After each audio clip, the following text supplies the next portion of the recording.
Preface of the Golden Bough, A Study in Magic and Religion, Part 4, Adonis, Attis, Osiris, Volume 1, by Sir James George Frazer.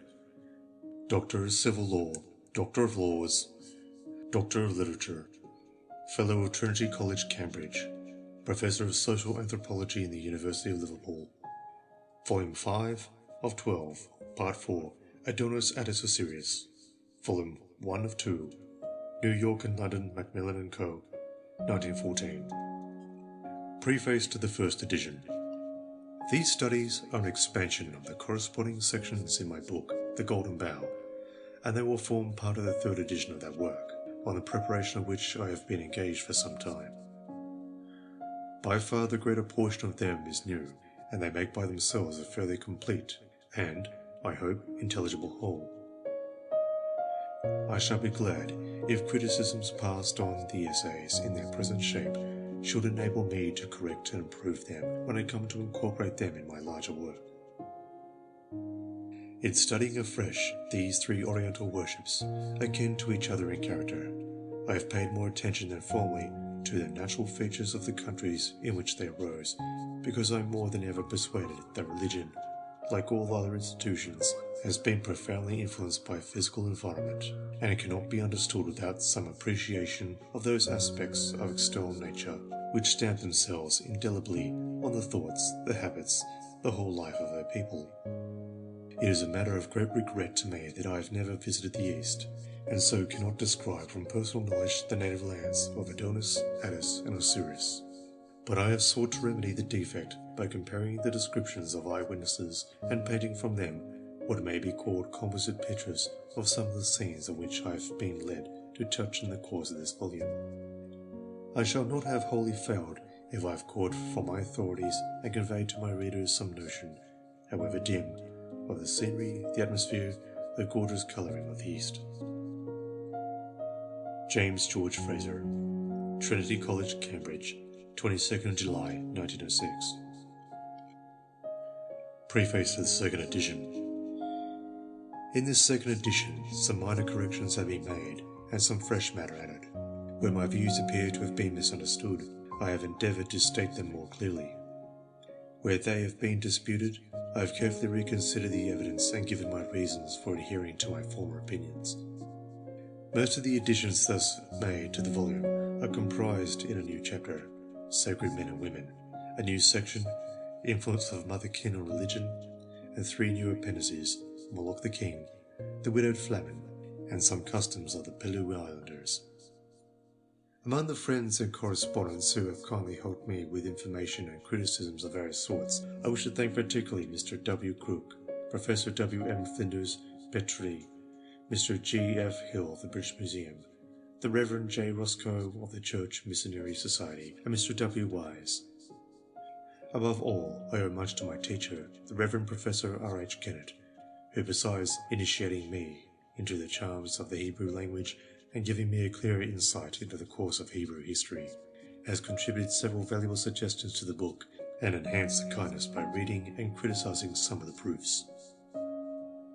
James George Frazer, Trinity College, Cambridge, 22nd of September 1906. Preface to the third edition. In revising the book for this third edition, I have made use of several important works which have appeared since the last edition was published. Among these I would name particularly the learned treatises of Count Baudissin on Adonis, of Dr. E. A. Wallace Budge on Osiris, and of my colleague, Professor J. Gastang, on the civilization of the Hittites, that still mysterious people who begin to loom a little more distinctly from the mists of the past. Following the example of Dr. Wallace Budge, I have indicated certain analogies which may be traced between the worship of Osiris and the worship of the dead, especially of dead kings, among the modern tribes of Africa. The conclusion to which these analogies appear to point is that under the mythical pall of the glorified Osiris, the god who died and rose again from the dead, there once lay the body of a dead man. Whether that was so or not, I will not venture to say. The longer I occupy myself with questions of ancient mythology, the more diffident I become of success in dealing with them, and I am apt to think that we who spend our years in searching for solutions of these insoluble problems are like Sisyphus perpetually rolling his stone uphill, only to see it revolve again into the valley, or like the daughters of Danaus, doomed forever to pour water into broken jars that can hold no water. If we are taxed with wasting life in seeking to know what can never be known, and what, if it could be discovered, would not be worth knowing, what can we plead in our defence? I fear very little. Such pursuits can hardly be defended on the ground of pure reason. We can only say that something, we know not what, drives us to attack the great enemy ignorance whenever we see him, and that if we fail, as we probably shall, in our attack on his entrenchments, it may be useless, but it is not inglorious to fall in leading a forlorn hope. James George Frazer, Cambridge, 16th January 1914. End of Preface. Section 1, Chapter 1. The Myth of Adonis. The changes of the seasons explained by the life and death of gods. The spectacle of the great changes which annually pass over the face of the earth has powerfully impressed the minds of men in all ages, and stirred them to meditate on the causes of transformation so vast and wonderful. Their curiosity has not been purely disinterested, for even the savage cannot fail to perceive how intimately his own life is bound up with the life of nature, and how the same process which frees the stream and strips the earth of vegetation menaced him with extinction. At a certain stage of development, men seem to have imagined that the means of averting the threatened calamity were in their own hands, and that they could hasten or retard the flight of the seasons by magic art. Accordingly, they perform ceremonies and recite spells to make the rain fall, the sun to shine, animals to multiply, and the fruits of the earth to grow. In course of time, the slow advance of knowledge, which has dispelled so many cherished illusions, convinced at least the more thoughtful portion of mankind that the alterations of summer and winter, of spring and autumn, were not merely the result of their own magical rites, but that some deeper cause, some mightier power was at work behind the shifting scenes of nature.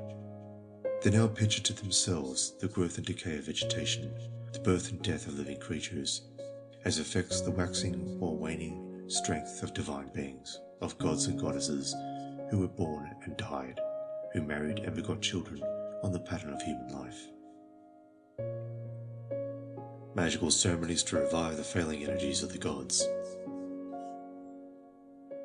Thus the old magical theory of the seasons was displaced, or rather supplemented by a religious theory.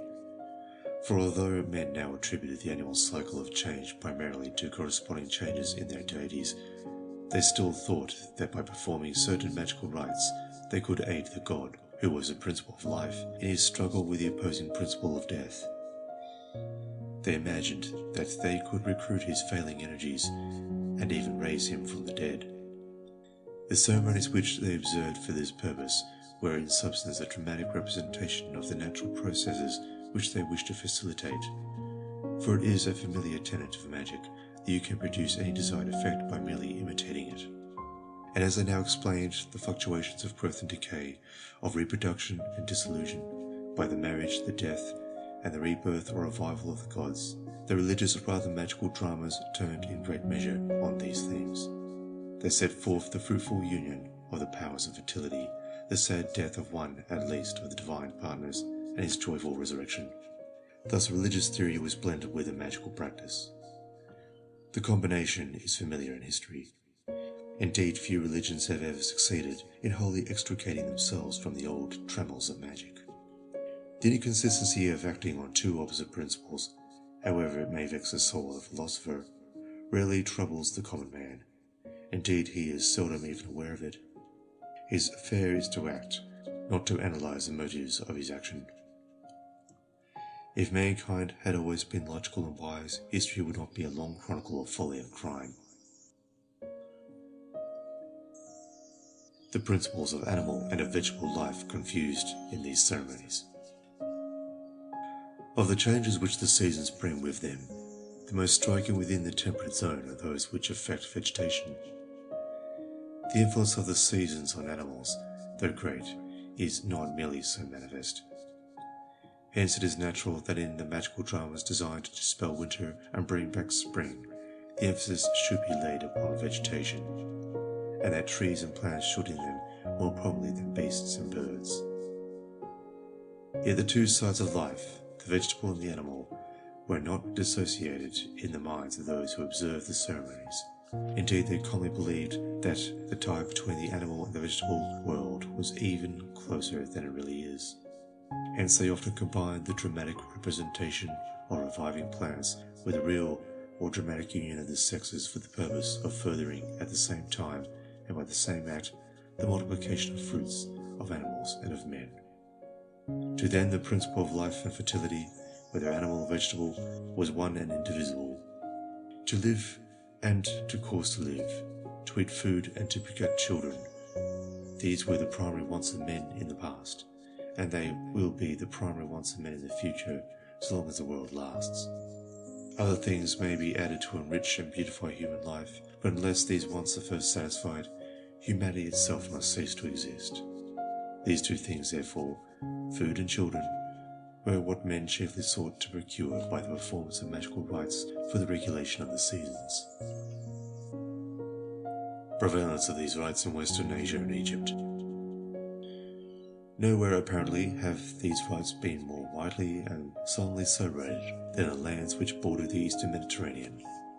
And the names of Osiris, Tammuz, Adonis, and Attis, the peoples of Egypt and Western Asia, represented the yearly decay and revival of life, especially of vegetable life, which they personified as a god who annually died and rose again from the dead. In name and detail the rites varied from place to place, in substance they were the same. The supposed death or resurrection of this original deity, a god of many names but of essentially one nature, is the subject of the present inquiry. We begin with Tammuz or Adonis. Tammuz or Adonis in Babylonia. His worship seems to have originated with the Sumerians. The worship of Adonis was practiced by the Semitic peoples of Babylonia and Syria, and the Greeks borrowed it from them as early as the 7th century before Christ. The true name of the deity was Tammuz. The appellation of Adonis is merely the Semitic Adon, Lord, a title of honor by which his worshippers addressed him. In the Hebrew text of the Old Testament, the same name Adonai, originally perhaps Adoni, my Lord, is often applied to Jehovah, but the Greeks, through a misunderstanding, converted the title of honor into a proper name. While Tammuz or his equivalent Adonis enjoyed a wide and lasting popularity among peoples of the Semitic stock, there are grounds for thinking that his worship originated with a race of other blood and other speech, the Sumerians, who in the dawn of history inhabited the flat alluvial plain at the head of the Persian Gulf and created the civilization which was afterwards called Babylonian. The origin and affinities of this people are unknown. In physical type and language, they differed from all their neighbors, and their isolated position, wedged in between alien races, presents to the student of mankind problems of the same sort as the isolation of the Basques and Etruscans among the Aryan peoples of Europe. As ingenious but unproved hypothesis would represent them as immigrants driven from Central Asia by that gradual desiccation which for ages seems to have been converting once fruitful lands into waste and burying the seats of ancient civilization under a sea of shifting sand. Whatever their place of origin may have been, it is certain that in southern Babylonia the Sumerians attained at a very early period to a considerable patch of civilization, for they tilled the soil, reared cattle, built cities, dug canals, and even invented a system of writing, which their Semitic neighbors in time borrowed from them.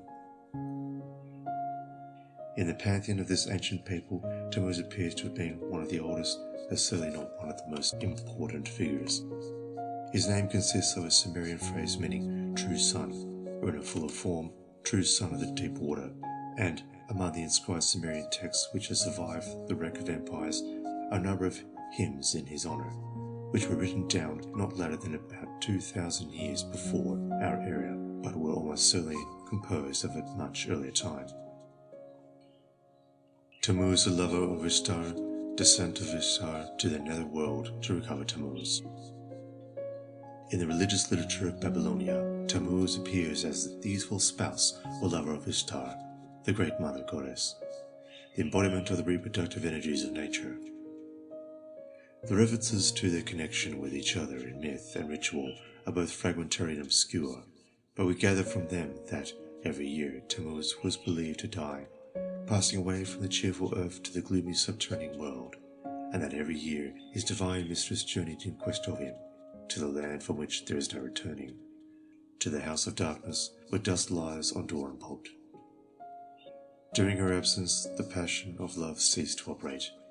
Men and beasts alike forgot to reproduce their kinds. All life was threatened with extinction. So intimately bound up with the goddess were the sexual functions of the whole animal kingdom that without her presence they could not be discharged. A messenger of the great god Ina was accordingly dispatched to rescue the goddess on whom so much depended, the stern queen of the infernal regions.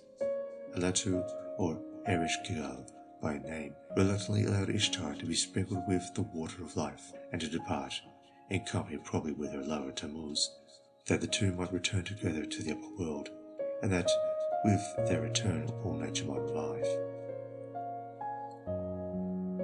Laments Tammuz. Laments for the departed Tammuz are contained in several Babylonian hymns, which liken him to plants that quickly fade. He is a tamarisk that in the garden has drunk no water, whose crown in the field has brought forth no blossom, a willow that rejoiced not by the watercourse, a willow whose roots were torn up, a herb that in the garden had drunk no water. His death appears to have been annually mourned to the shrill music of flutes by men and women about midsummer in the month named after him, the month of Tammuz. The dirges were seemingly chanted over an effigy of the dead god, which was washed with pure water, anointed with oil, and clad in a red robe, while the fumes of incense rose into the air as it stirred his dormant senses by their pungent fragrance and wake him from the sleep of death. In one of these dirges, inscribed "Lament of the Flutes for Tammuz," we seem to hear the voices of the singers chanting the sad refrain and to catch, like faraway music, the wailing notes of the flutes. At his vanishing away she lifts up a lament. O my child, at his vanishing away she lifts up a lament. My Damu, at his vanishing away she lifts up a lament. My enchanter and priest, at his vanishing away she lifts up a lament. At the shining cedar, rooted in a spacious place, in Iama, above and below, she lifts up a lament. Like the lament that a house lifts up for its master, she lifts up a lament. Like the lament that a city lifts up for its lord, she lifts up a lament. A lament is a lament for a herb that grows not in the bed. A lament is a lament for the corn that grows not in the ear. Her chamber is a possession that brings not forth a possession. A weary woman, a weary child, forspent. A lament is for a great river where no willows grow. A lament is for a field where corn and herbs grow not. A lament is for a pool where fishes grow not. A lament is for a thicket of reeds where no reeds grow. A lament is for woods where tamarisks grow not. A lament is for a wilderness where no cypresses grow. A lament is for the depth of a garden of trees where honey and wine grow not. A lament is for the meadows where no plants grow. A lament is for a palace where length of life grows not. Adonis in Greek mythology, merely a reflection of the Oriental Tammuz. The tragical story and the melancholy rites of Adonis are better known to us from the descriptions of Greek writers than from the fragments of Babylonian literature or the brief reference of the prophet Ezekiel, who saw the women of Jerusalem weeping for Tammuz at the north gate of the temple. Mirrored in the glass of Greek mythology, the Oriental deity appears as a comely youth beloved by Aphrodite. In his infancy, the goddess hid him in a chest, which he gave in charge to Persephone, queen of the netherworld. But when Persephone opened the chest and beheld the beauty of the babe, she refused to give him back to Aphrodite, though the goddess of love went down herself to hell to ransom her dear one from the power of the grave. The dispute between the two goddesses of love and death was settled by Zeus, who decreed that Adonis should abide with Persephone in the underworld for one part of the year, and with Aphrodite in the upper world for another part. At last the fair youth was killed in hunting by a wild boar, or by the jealous Ares, who turned himself into the likeness of a boar in order to compass the death of his rival. Bitterly did Aphrodite lament her loved and lost Adonis. The strife between the divine rivals for the possession of Adonis appears to be depicted on an Etruscan mirror. The two goddesses, identified by inscriptions, are stationed on either side of Jupiter, who occupies the seat of judgment and lifts an admonitory finger as he looks sternly towards Persephone. Overcome with grief, the goddess of love buries her face in her mantle, while her pertinacious rival, grasping a branch in one hand, points with the other at a closed cover, which probably contains the youthful Adonis. In this form of the myth, the contest between Aphrodite and Persephone for the possession of Adonis clearly reflects the struggle between Ishtar and Attis in the land of the dead, while the decision of Zeus that Adonis is to spend one part of the year underground and another part above ground is merely a Greek version of the annual disappearance and reappearance of Tammuz. End of Section 1. Section 2, Chapter 2, Adonis in Syria. Worship of Adonis and Astarte at Byblos, the kingdom of Cinyras. The kings of Byblos. The myth of Adonis was localized and his rites celebrated with much solemnity at two places in Western Asia. One of these was Byblos on the coast of Syria, the other was Paphos in Cyprus. Both were great seats of the worship of Aphrodite, or rather of her Semitic counterpart, Astarte, and of both, if we accept the legends, Cinyras, the father of Adonis, was king. Of the two cities, Byblos was the more ancient. Indeed, it claimed to be the oldest city in Phoenicia, and to have been founded in the early ages of the world by the great god El, whom Greeks and Romans identified with Cronus and Saturn respectively. However that may have been, in historical times it ranked as a holy place, the religious capital of the country, the Mecca or Jerusalem of the Phoenicians. The city stood on a height beside the sea, and contained a great sanctuary of Astarte, where, in the midst of a spacious open court, surrounded by cloisters, and approached from below by staircases, rose a tall cone or obelisk, the holy image of the goddess. In this sanctuary, the rites of Adonis were celebrated.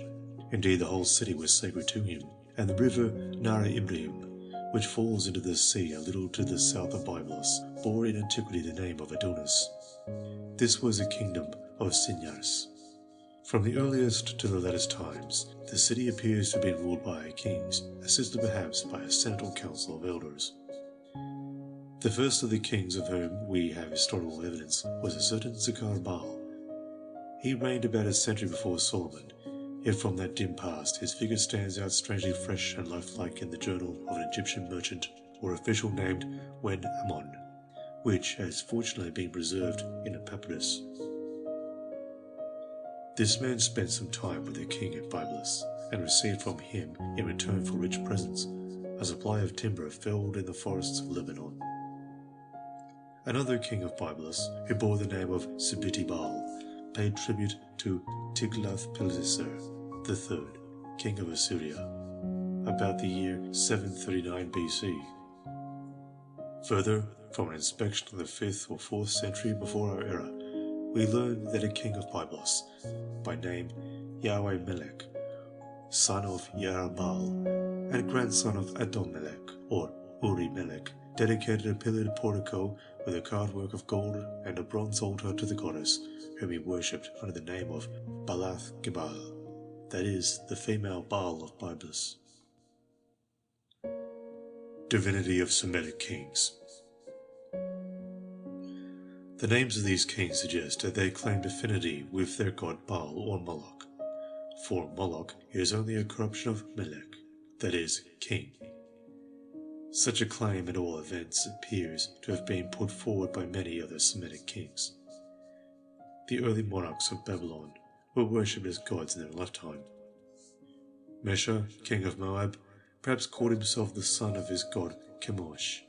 Among the Aramean sovereigns of Damascus mentioned in the Bible, we find more than one Bel-Hadad, that is, son of the god Hadad, the chief male deity of the Syrians.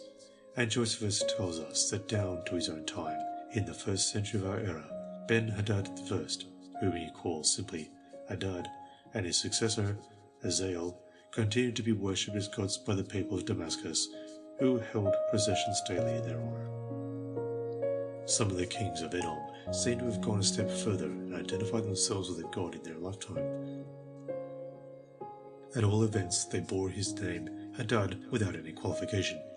King Bar-Rakab, who reigned over Samal in northwestern Syria in the time of Tiglath-Pileser, 745 to 727 BC, appears from his name to have reckoned himself a son of Rekub-El, the god to whose favour he deemed himself indebted for the kingdom. The kings of Tyre trace their descent from Baal and apparently professed to be gods in their own person. Several of them bore names which are partially composed of the names of Baal and Astarte. One of them bore the name of Baal, pure and simple. The Baal whom they personated was no doubt Melkarth, the king of the city, as his name signifies, the great god whom the Greeks identified with Hercules, for the equivalence of the Baal of Tyre both to Melkarth and to Hercules is placed beyond the reach of doubt by a bilingual inscription in Phoenician and Greek, which was found in Malta. Divinity of the Phoenician kings of Byblos and the Canaanite kings of Jerusalem, the sacred men at Jerusalem. In like manner, the kings of Byblos may have assumed the style of Adonis, for Adonis was simply the divine Adon, or lord of the city, a title which hardly differs in sense from Baal, master, and Melech, king. This conjecture would be confirmed if one of the kings of Byblos actually bore, as Renan believed, the name of Adon-Melech, that is, Adonis Melech, the Lord King. But unfortunately, the reading of the inscription in which the name occurs is doubtful. Some of the old Canaanite kings of Jerusalem appear to have played the part of Adonis in their lifetime, if we may judge from their names. Adoni-Bezek and Adoni-Zedek, which are divine rather than human titles. Adoni-Zedek means Lord of Righteousness, and is therefore equivalent to Melchizedek, that is, King of Righteousness. The title of that mysterious king of Salem and priest of God Most High, who seems to have been neither more nor less than one of these same Canaanitish kings of Jerusalem.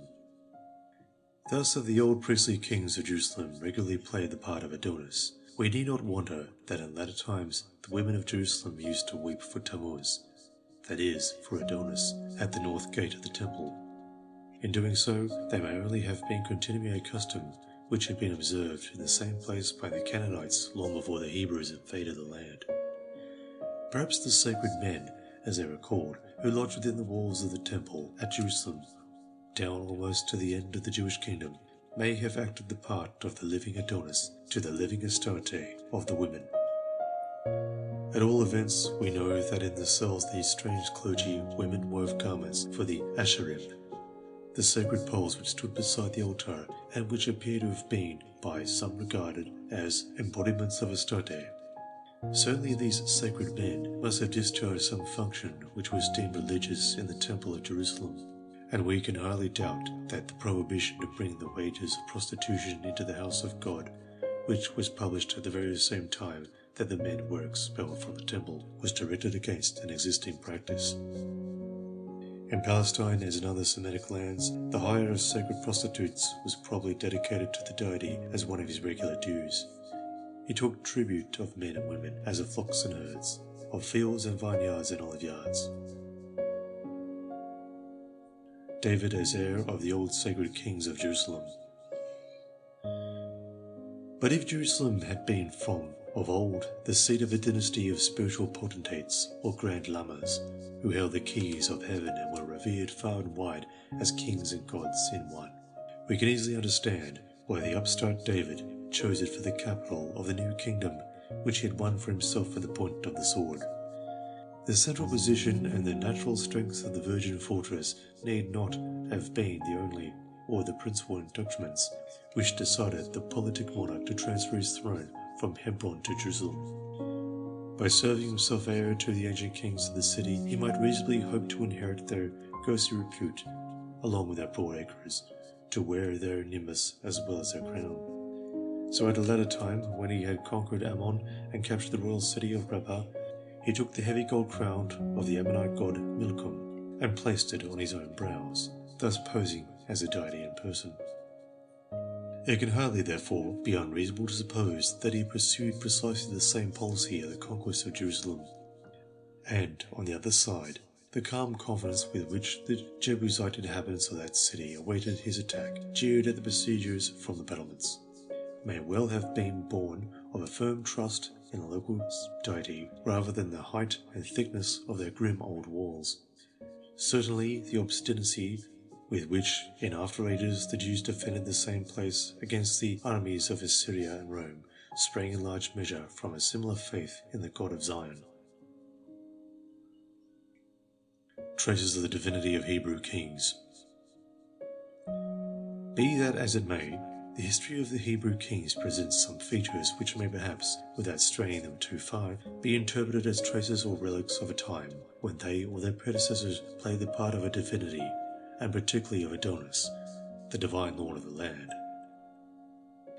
In life, the Hebrew king was regularly addressed as Adonai ha-Melech, my lord the king, and after death he was lamented with cries of Hoi ai, Hoi Adon, alas my brother, alas Lord. These exclamations of grief uttered for the death of a king of Judah were, we can hardly doubt, the very same cries which the weeping women of Jerusalem uttered in the north porch of the temple for the dead Tammuz. However, little stress can be laid on such forms of address, since Adon in Hebrew, like Lord in English, was a secular as well as a religious title. But whether identified with Adonis or not, the Hebrew kings certainly seem to have been regarded as, in a sense, divine, as representing and to some extent embodying Jehovah on earth. For the king's throne was called the throne of Jehovah, and the application of the holy oil to his head was believed to impart to him directly a portion of the divine spirit. Hence he bore the title of Messiah, which with its Greek equivalent Christ means no more than the Anointed One. Thus when David had cut off the skirt of Saul's robe in the darkness of a cave where he was in hiding, his heart smote him for having laid sacrilegious hands upon Adonai Messiah Jehovah, my Lord the Anointed of Jehovah. The Hebrew kings seem to have been held responsible for drought and famine. Like other divine or semi-divine rulers, the Hebrew kings were apparently held answerable for famine and pestilence. When a dearth, caused perhaps by a failure of the winter rains, had visited the land for 3 years, King David inquired of the oracle, which discreetly laid the blame not on him but on his predecessor Saul. The dead king was indeed beyond the reach of punishment, but his sons were not. So David had 7 of them sought out, and they were hanged before the Lord at the beginning of barley harvest in spring. And all the long summer the mother of 2 of the dead men sat under the gallows tree, keeping off the jackals by night and the vultures by day, till, with the autumn, the blessing rain came at last to wet their dangling bodies and fertilize the barren earth once more. Then the bones of the dead were taken down from the gibbet and buried in the sepulchre of their fathers. The reason when these princes were put to death at the beginning of the barley harvest, and the length of time they hung on the gallows, seemed to show that their execution was not a mere punishment, but that it partook of the nature of a rain charm. For it is a common belief that rain can be procured by magical ceremonies performed with dead men's bones, and it would be natural to ascribe a special virtue in this respect to the bones of princes, who are often expected to give rain in their life. When the Israelites demanded of Saul that he should give them a king, the indignant prophet, loath to be superseded by the upstart Saul, called on the Lord to send thunder and rain, and the Lord did so at once, though the season was early summer and the reapers were at work in the wheat fields, a time when, in common use, no rain falls from the cloudless Syrian sky. The pious historian who records the miracle seems to have regarded it as a mere token of the wrath of the deity, whose voice was heard in the roll of thunder. but we may surmise that in giving this impressive proof of his control of the weather, Samuel meant to hint gently at the naughtiness of asking for a king to do for the fertility of the land what could be done quite as well far more cheaply by a prophet. Excessive rain set down to the wrath of the deity. In Israel, the excess as well as the deficiency of rain seems to have been set down to the wrath of the deity.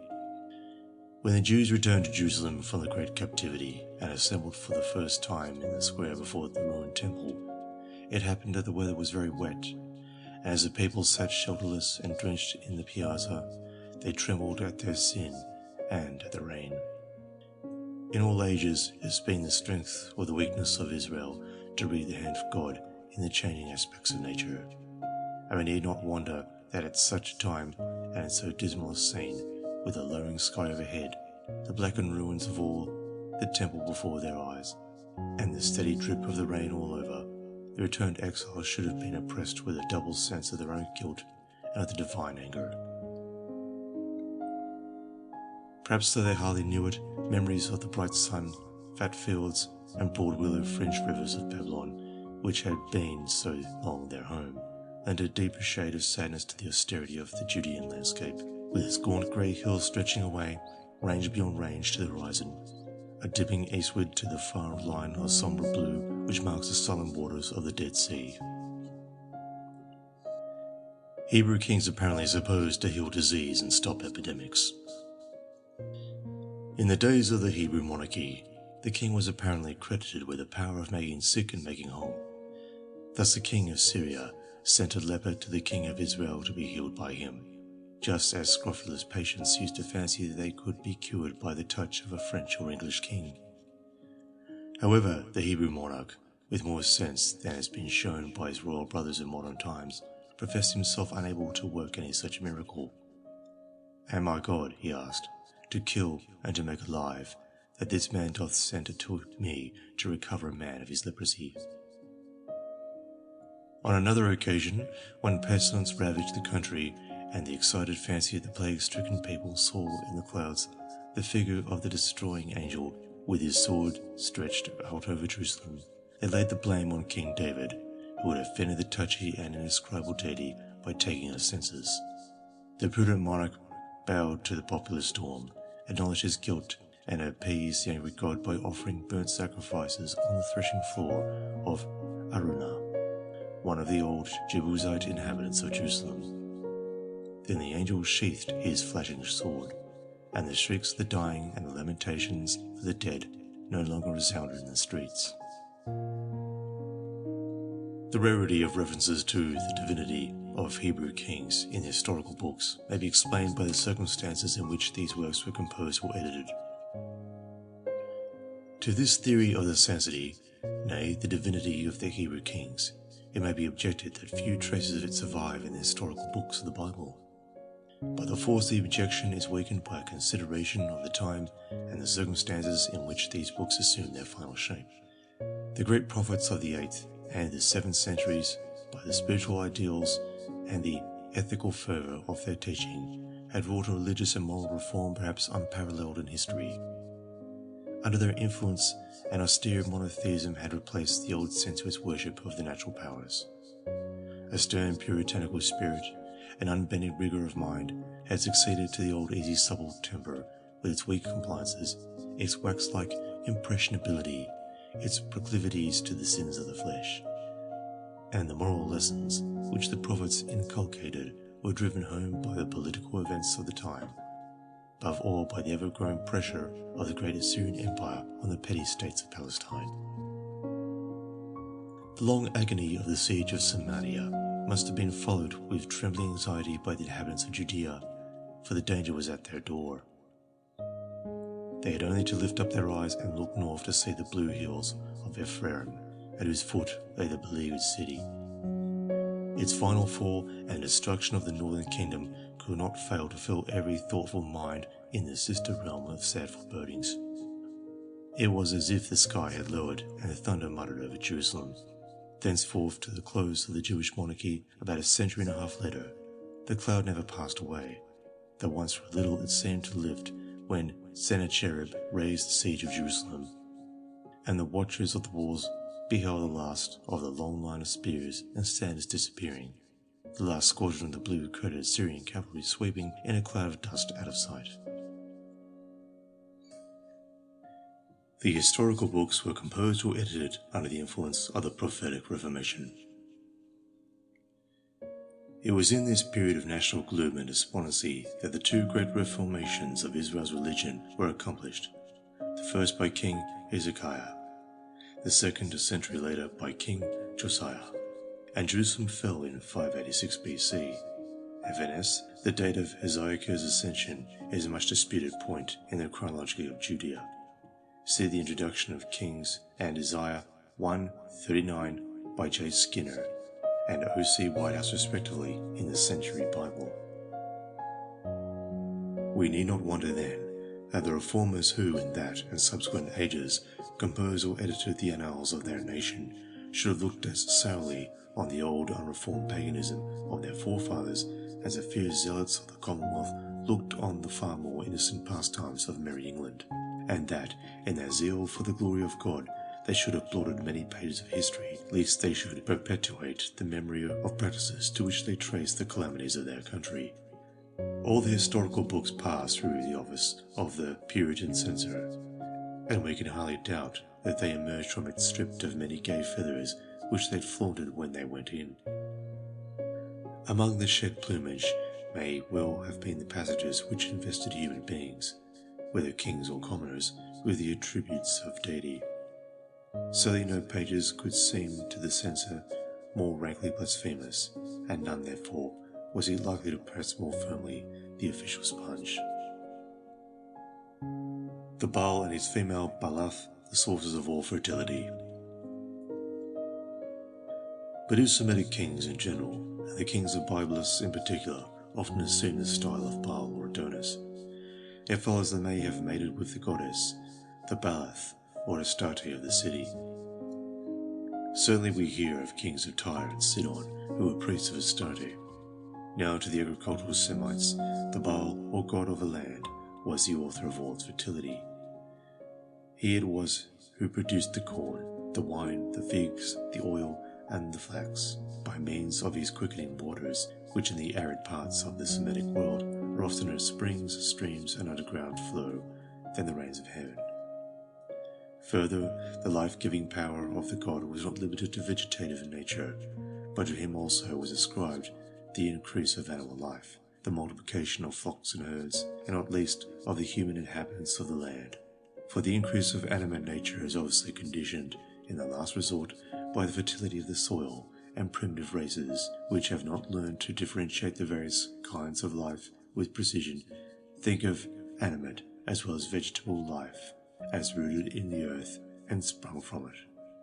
The earth is the great mother of all things in most mythological philosophies, and the comparison of the life of mankind, or of a stock of men, and the life of a tree, which is so common in Semitic as in other primitive poetry, is not in its origin a mere figure.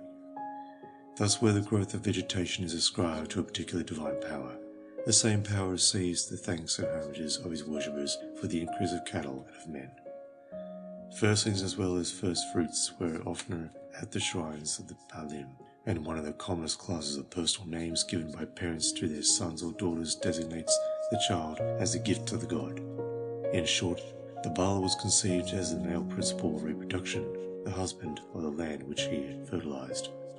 So far, therefore, as Semitic personified the reproductive energies of nature as male and female, as a Baal and a Baalath, he appears to have identified the male power especially with water, and the female especially with earth. On this view, plants and trees, animals and men are the offspring or children of the Baal and Baalath. Personation of the Baal by the king. If then, at Byblos and elsewhere, the Semitic king was allowed, or rather required, to personate the god and marry the goddess, the intention of the custom can only have been to ensure the fertility of the land and the increase of men and cattle by means of homeopathic magic. There is reason to think that a similar custom was observed from a similar motive in other parts of the ancient world, and particularly at Nemai, where both the male and female powers, the Dionysus and Diana, were in one aspect of their nature personifications of life-giving waters. Immerse, king of Byblos, Aphaca, and the Vale of the Adonis, monuments of Adonis. The last king of Byblos bore the ancient name of Osiris, and was beheaded by Pompey the Great for his tyrannous successors. His legendary namesake, Immerse, is said to have found a sanctuary of Aphrodite, that is, of Astarte, at a place on Mount Lebanon, distant a day's journey from the capital. The spot was probably Aphaca, at the source of the river Adonis, halfway between Byblos and Baalbek. For the Aphaca, there was a famous grove and sanctuary of Astarte, which Constantine destroyed on account of the flagitious character of the worship. The site of the temple has been discovered by modern travellers near the miserable village which still bears the name of Aphaca at the head of the wild, romantic, wooden gorge of the Adonis. The hamlet stands among groves of noble walnut trees on the brink of the Lyn. A little way off, the river rushes from a cavern at the foot of a mighty amphitheatre of towering cliffs to plunge in a series of cascades into the awful depths of the glen. The deeper it descends, the ranker and denser grows the vegetation, which, sprouting from the crannies and fissures of the rocks, spreads a green veil over the roaring or murmuring stream in the tremendous chasm below. There is something delicious, almost intoxicating, in the freshness of these tumbling waters, in the sweetness and purity of the mountain air, in the vivid green of the vegetation. The temple, of which some massive hewn blocks and a fine column of sienite granite still mark the site, occupied a terrace facing the source of the river and commanding a magnificent prospect. Across the foam and the roar of the waterfalls, you look up to the cavern, and away to the top of the sublime precipice above. So lofty is the cliff that the goats which creep along its ledges to browse on the bushes appear like ants to the spectator hundreds of feet below. Seaward the view is especially impressive when the sun floods the profound gorge with golden light, revealing all the fantastic buttresses and rounded towers of its mountain rampart, and falling softly on the varied green of the woods which clothe its depths. It was here that, according to the legend, Adonis met Aphrodite for the first or the last time, and here his mangled body was buried.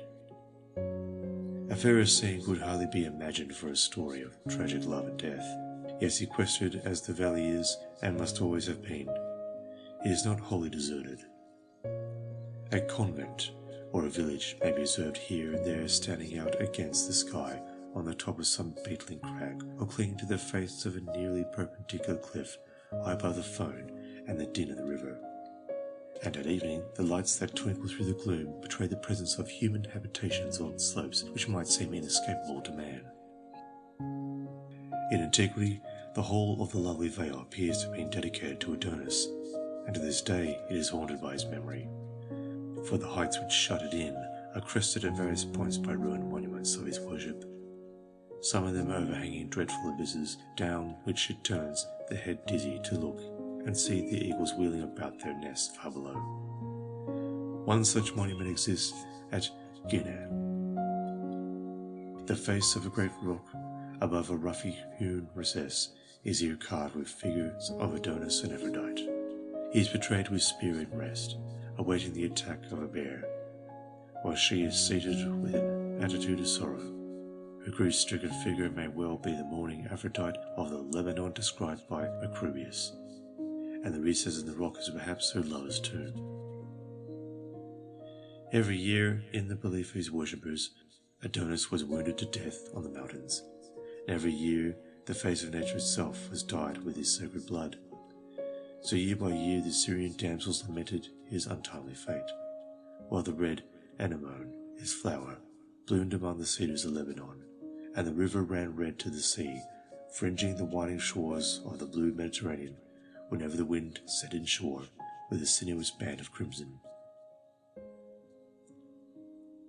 End of Section 2. Section 3. Chapter 3. Adonis in Cyprus. Phoenician colonies in Cyprus. The island of Cyprus lies but one day's sail from the coast of Syria. Indeed, on fine summer evenings its mountains may be descried, looming low and dark against the red fires of sunset. With its rich mines of copper and its forests of firs and stately cedars, the island naturally attracted a commercial and maritime people like the Phoenicians, while the abundance of its corn, its wine, and its oil must have rendered it in their eyes a land of promise by comparison with the niggardly nature of their own rugged coast, hemmed in between the mountains and the sea. Accordingly, they settled in Cyprus at a very early date and remained there long after the Greeks had also established themselves on its shores. For we know from inscriptions and coins that Phoenician kings reigned at Citium, the Chittim of the Hebrews, down to the time of Alexander the Great. Naturally, the Semitic colonists brought their gods with them from the motherland. They worshipped Bough of the Lebanon, who may well have been Adonis, and at Attis on the south coast they instituted the rites of Adonis and Aphrodite, or rather Astarte. Here, as at Byblos, these rites resemble the Egyptian worship of Osiris so closely that some people even identify the Adonis of Attis with Osiris. The Tyrian Melkar for Moloch was also worshipped at Attis, and the tombs discovered in the neighbourhood prove that the city remained Phoenician to a late period. Kingdom of Paphos, Sanctuary of Aphrodite at Paphos. But the great seat of the worship of Aphrodite and Adonis in Cyprus was Paphos, on the southwestern side of the island. Among the petty kingdoms into which Cyprus was divided from the earliest times until the end of the 4th century before our era, Paphos must have ranked with the best. It is a land of hills and billowy ridges, diversified by fields and vineyards and intersected by rivers, which in the course of ages have carved for themselves beds of such tremendous depth that travelling in the interior is difficult and tedious.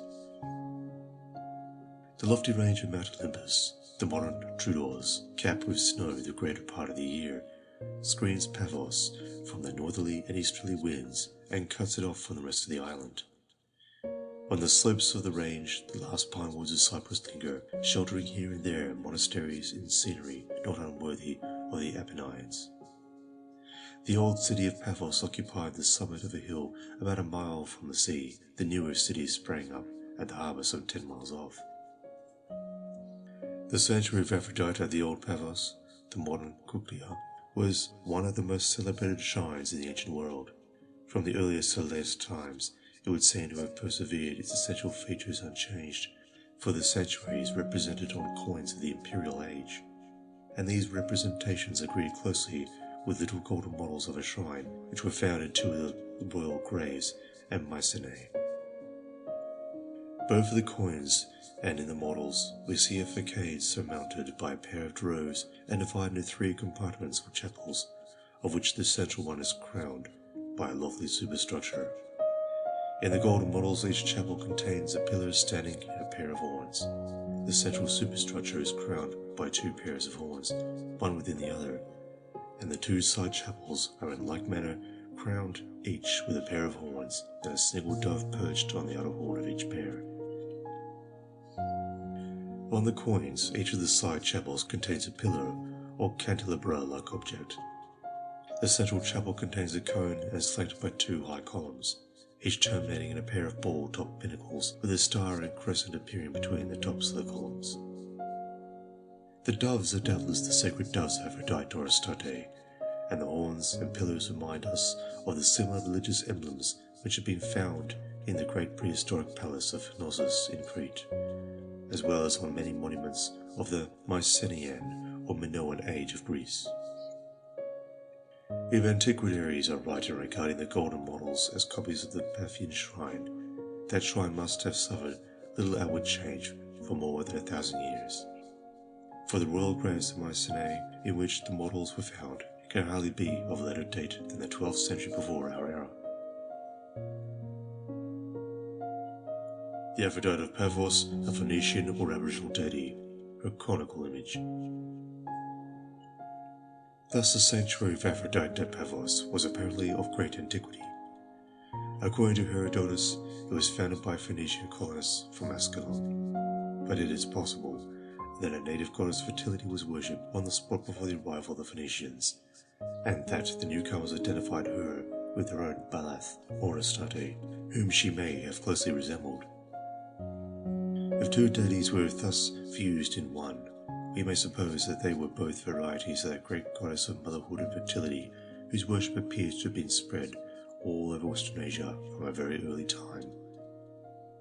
The supposition is confirmed as well by the archaic shape of her image as by the licentious character of her rites. Of both that shape and those rites were shared by her with other Asiatic deities. Her image was simply a white cone or pyramid. In like manner, a cone was the emblem of Astarte Biblis, of the native goddess whom the Greeks called Artemis at Perga in Pamphylia, and of the sun goddess Heliogabalus at Emesa in Syria. Conical stones, which apparently served as idols, have also been found at Golgate in Cyprus and at the Phoenician temple of Malta. And the cones of sandstone came to light at the shrines of the mistress of turquoise among the barren hills and frowning precipices of Sinai.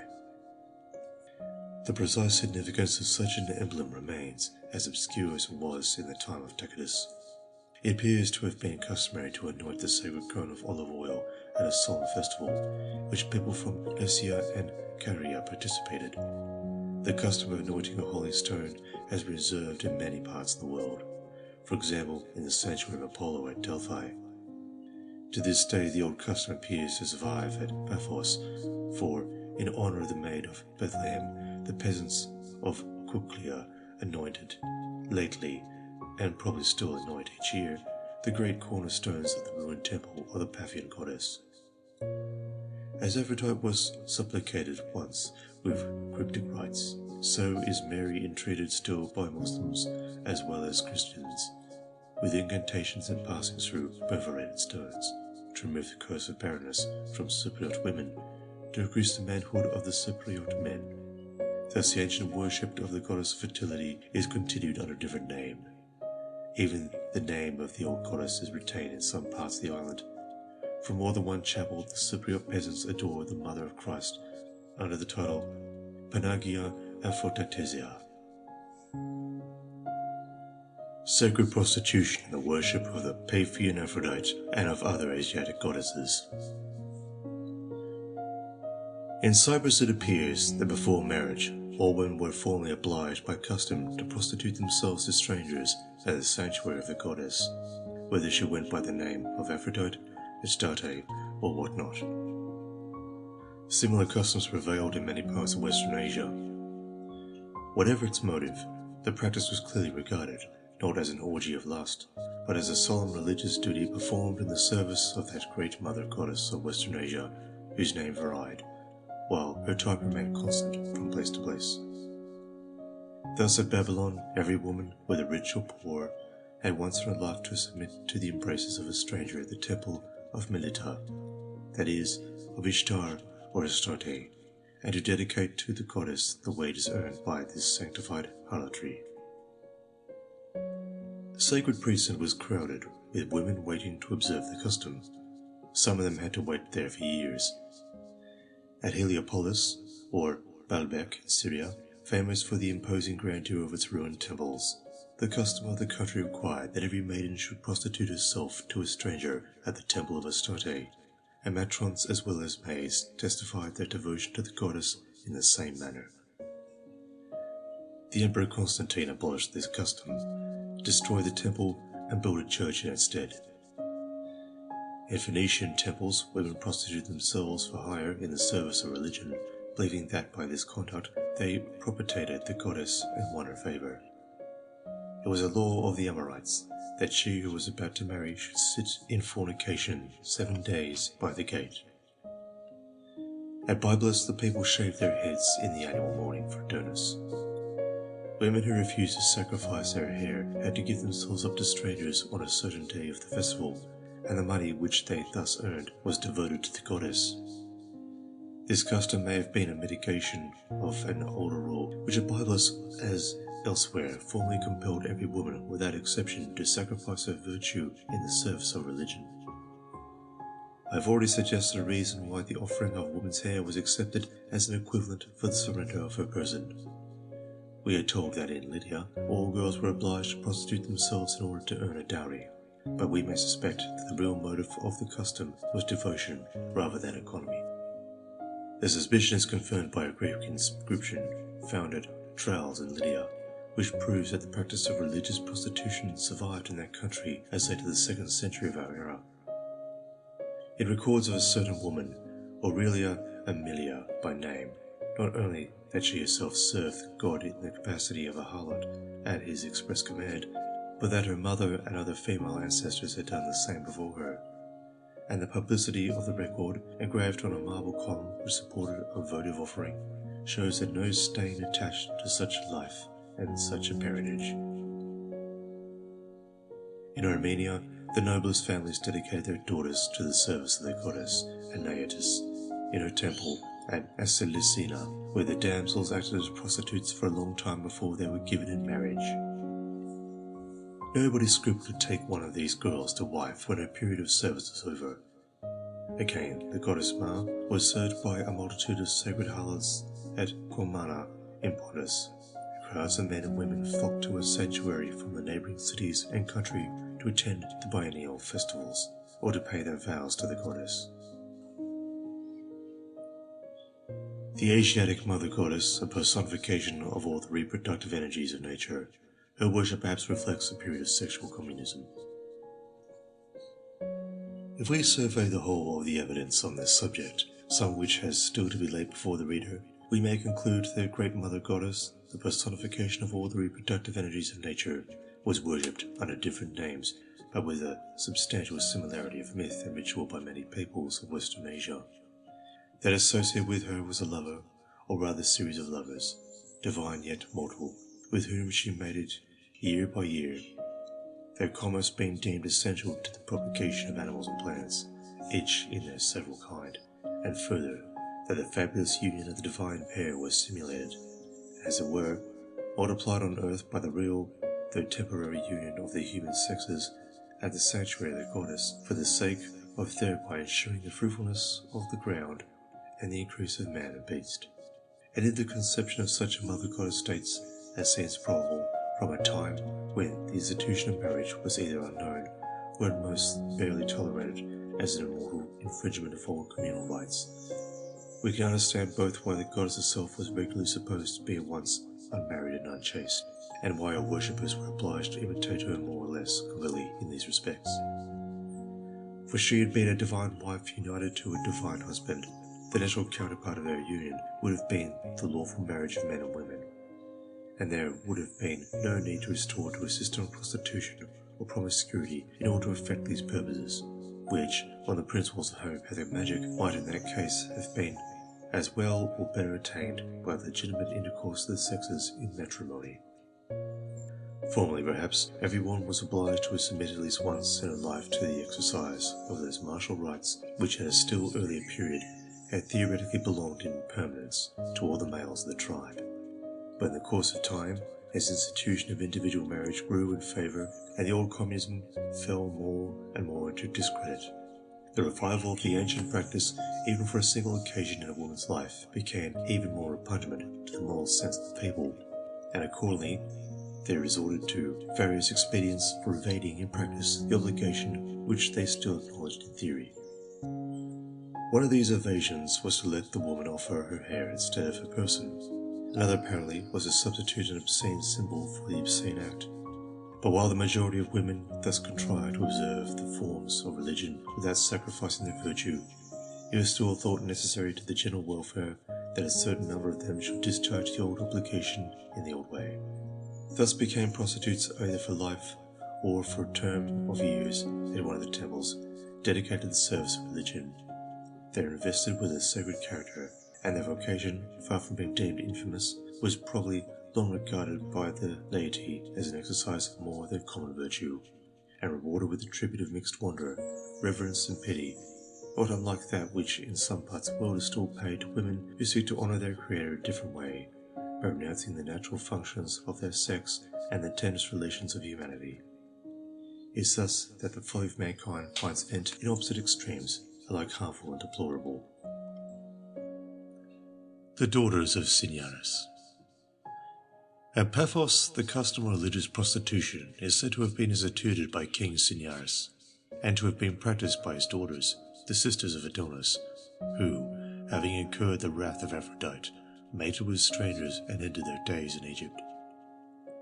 In this form of the tradition, the wrath of Aphrodite is probably a feature added by a later authority, who could only regard conduct which shocked his own moral sense as a punishment inflicted by the goddess instead of as a sacrifice regularly enjoined by her on all her devotees.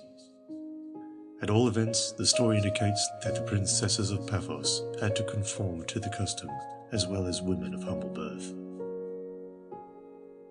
The Pavian dynasty of the Cinyrads. The legendary history of the royal and priestly family of the Cinyrads is instructive. We are told that a Syrian man, by name Sandocus, migrated to Cilicia, married Farnese, daughter of Megasares, king of Hyria, and founded the city of Celenderis.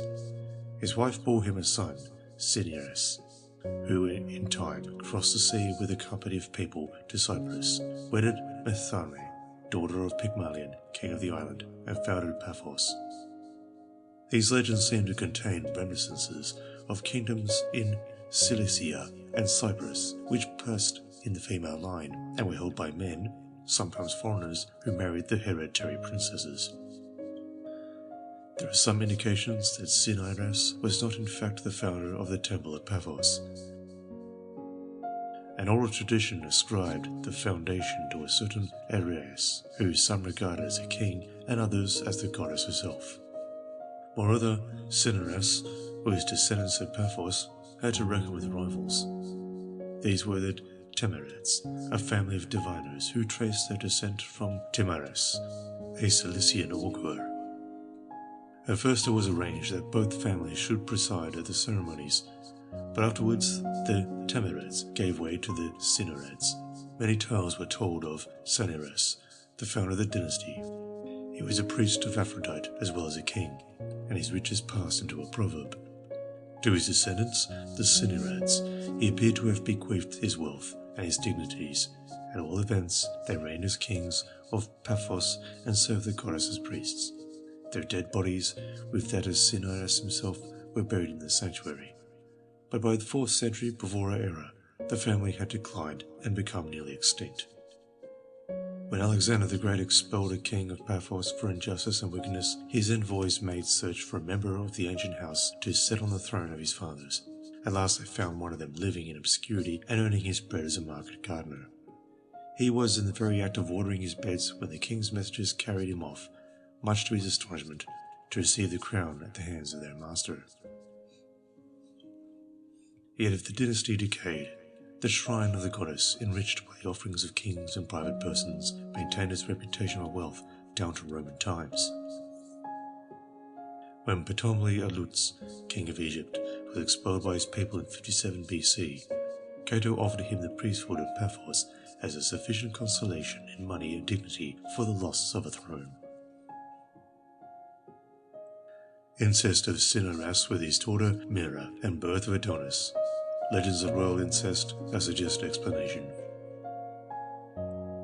Among the stories which were told of Cinyras, the ancestor of the priestly kings and the father of Adonis, there are some that deserve our attention. In the first place, he is said to have begotten his son Adonis in incestuous intercourse with his daughter Myrrha at a festival of the corn goddess, at which women robed in white were wont to offer corn wreaths as first fruits of the harvest and to observe strict chastity for 9 days. Similar cases of incest with a daughter are reported of many ancient kings. It seems unlikely that such reports are without foundation, and perhaps equally improbable that they refer to mere fortuitous outbursts of a natural lust. We may suspect that they are based on a practice actually observed for a definite reason in certain special circumstances.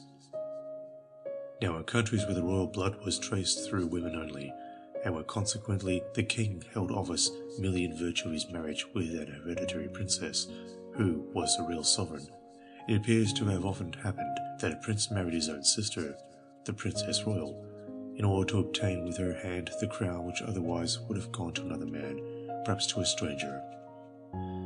May not the same rule of descent have furnished a motive for incest with the daughter? For it seems a natural corollary for such a rule that the king was bound to vacate the throne on the death of his wife, the queen, since he occupied it only by virtue of his marriage with her. When that marriage terminated, his right to the throne terminated with it, and passed at once to his daughter's husband. Hence, if the king desired to reign after his wife's death, the only way in which he could legitimately continue to do so was by marrying his daughter, and thus prolonging through her the title which had formerly been his through her mother. The Flamen Dialis, and as Flaminica at Rome. In this connection, it is worthwhile to remember that at Rome the Flamen Dialis was bound to vacate his priesthood on the death of his wife, the Flaminica. The rule would be intelligible if the Flaminica had originally been the more important functionary of the two, and if the Flamen held the office only by virtue of his marriage with her. Elsewhere I have shown reason to suppose that he and his wife represented an old line of priestly kings and queens who played the parts of Jupiter and Juno, or perhaps rather Dionysus and Diana respectively. If the supposition is correct, the custom which obliged him to resign his priesthood on the death of his wife seems to prove that of the two deities whom they personated, the goddess, whether named Juno or Diana, was indeed the better half. But at Rome the goddess Juno always played an insignificant part, whereas at Nemi, her old double, Diana, was all-powerful, casting her mate, Dionysus, or Virbius, into deep shadow. Thus a rule which points to the superiority of the Flaminica over the Flamen appears to indicate that the divine originals of the two were Dionysus and Diana rather than Jupiter and Juno, and further, that if Jupiter and Juno at Rome stood for the principle of father kin, or the predominance of the husband over the wife, Dionysus and Diana at Nemi stood for the older principle of mother kin, or the predominance of the wife in matters of inheritance over the husband. If then I am right in holding that the kingship at Rome was originally a plebeian institution and descended through women, we must conclude that the people who founded the sanctuary of Diana and Nemi were of the same plebeian stock as the Roman kings, that they traced descent in the female line, and that they worshipped a great mother goddess, not a great father god. That goddess was Diana. Her maternal functions were abundantly proved by the votive offerings found at her ancient shrine among the wooded hills. On the other hand, the patricians who afterwards invaded the country brought with them father kin in its strictest form, and consistently enough paid their devotions rather to Father Jove than to Mother Juno. Priestesses among the Khasis of Assam. Parallel to what I conjecture to have been the original relation of the Flaminica to her husband the Flamen may to a certain extent be found among the Khasis of Assam, who preserve to this day the ancient system of mother kin in matters of inheritance and religion. For among these people, the propitiation of deceased ancestors is deemed essential to the welfare of the community, and of all their ancestors, they revere most the primeval ancestors of the clan. Accordingly, in every sacrifice, a priest must be assisted by a priestess. Indeed, we are told that he merely acts as her deputy, and she is, without doubt, a survival of the time when, under the matriarchate, the priestess was the agent for the performance of all religious ceremonies. It does not appear that the priest need be the husband of the priestess, but in the Kairim state, where each division has its own goddess to whom sacrifices are offered, the priestess is a mother, sister, niece, or other maternal relation of the priest. It is her duty to prepare all the sacrificial articles, and without her assistance the sacrifice cannot take place. Here then, as among the ancient Romans, on my hypothesis, we have the superiority of the priestess over the priest based on a corresponding superiority of the goddess or divine ancestress over the god or divine ancestor. And here, as at Rome, a priest would clearly have to vacate office if he had no woman of the proper relationship to assist him in the performance of his sacred duties. Sacred marriage of a priest and priestess as representatives of the sun god and the earth goddess. Marriage of the sun god and earth goddess acted by a priest and his wife.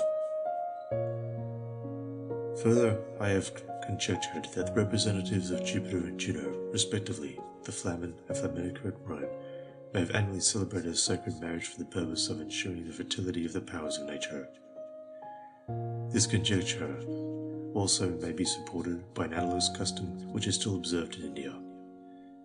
We have seen how among the heroines, a primitive hill tribe of Bengal, the marriage of the sun and the earth is annually celebrated by a priest and priestess who personate respectively the god of the sun and the goddess of the earth.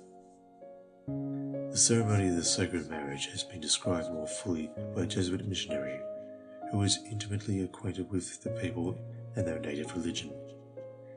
The rite is celebrated in the month of May when the sal tree is in bloom, and the festival takes its native name, Kadi, from the flower of the tree.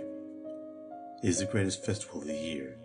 The object of this feast is to celebrate the mystical marriage of the sun god, Backround, with the goddess Earth, Dati Mai. At the same time, all the minor deities or demons of the village are propitiated, in order they may not hinder the beneficent activity of the sun god and the earth goddess. On the eve of the appointed day, no man may plough his fields, and the priest, accompanied by some of the villagers, repairs to the sacred grove, where he beats a drum and invites all the invisible guests to the great feast that will await them on the morrow. Next morning, very early, before a cock crow, an acolyte steals out as quietly as possible to the sacred spring to fetch water in a new earthen pot. The holy water is full of all kinds of blessings for the crops. The priest has prepared a place for it in the middle of his house, surrounded by cotton threads of diverse colours. So sacred is the water that it would be defiled and lose all its virtue were any profane eyes to fall on it before it enters the priest's house. During the morning, the acolyte and the priest's deputy go round from house to house, collecting victims for the sacrifice. In the afternoon, the people all gather at the sacred grove, and the priest proceeds to consummate the sacrifice. The first victims to be immolated are a white cock for the sun god and a black hen for the earth goddess. As a feast is the marriage of these great deities, the marriage service is performed over the two fowls before they are hurried back to eternity.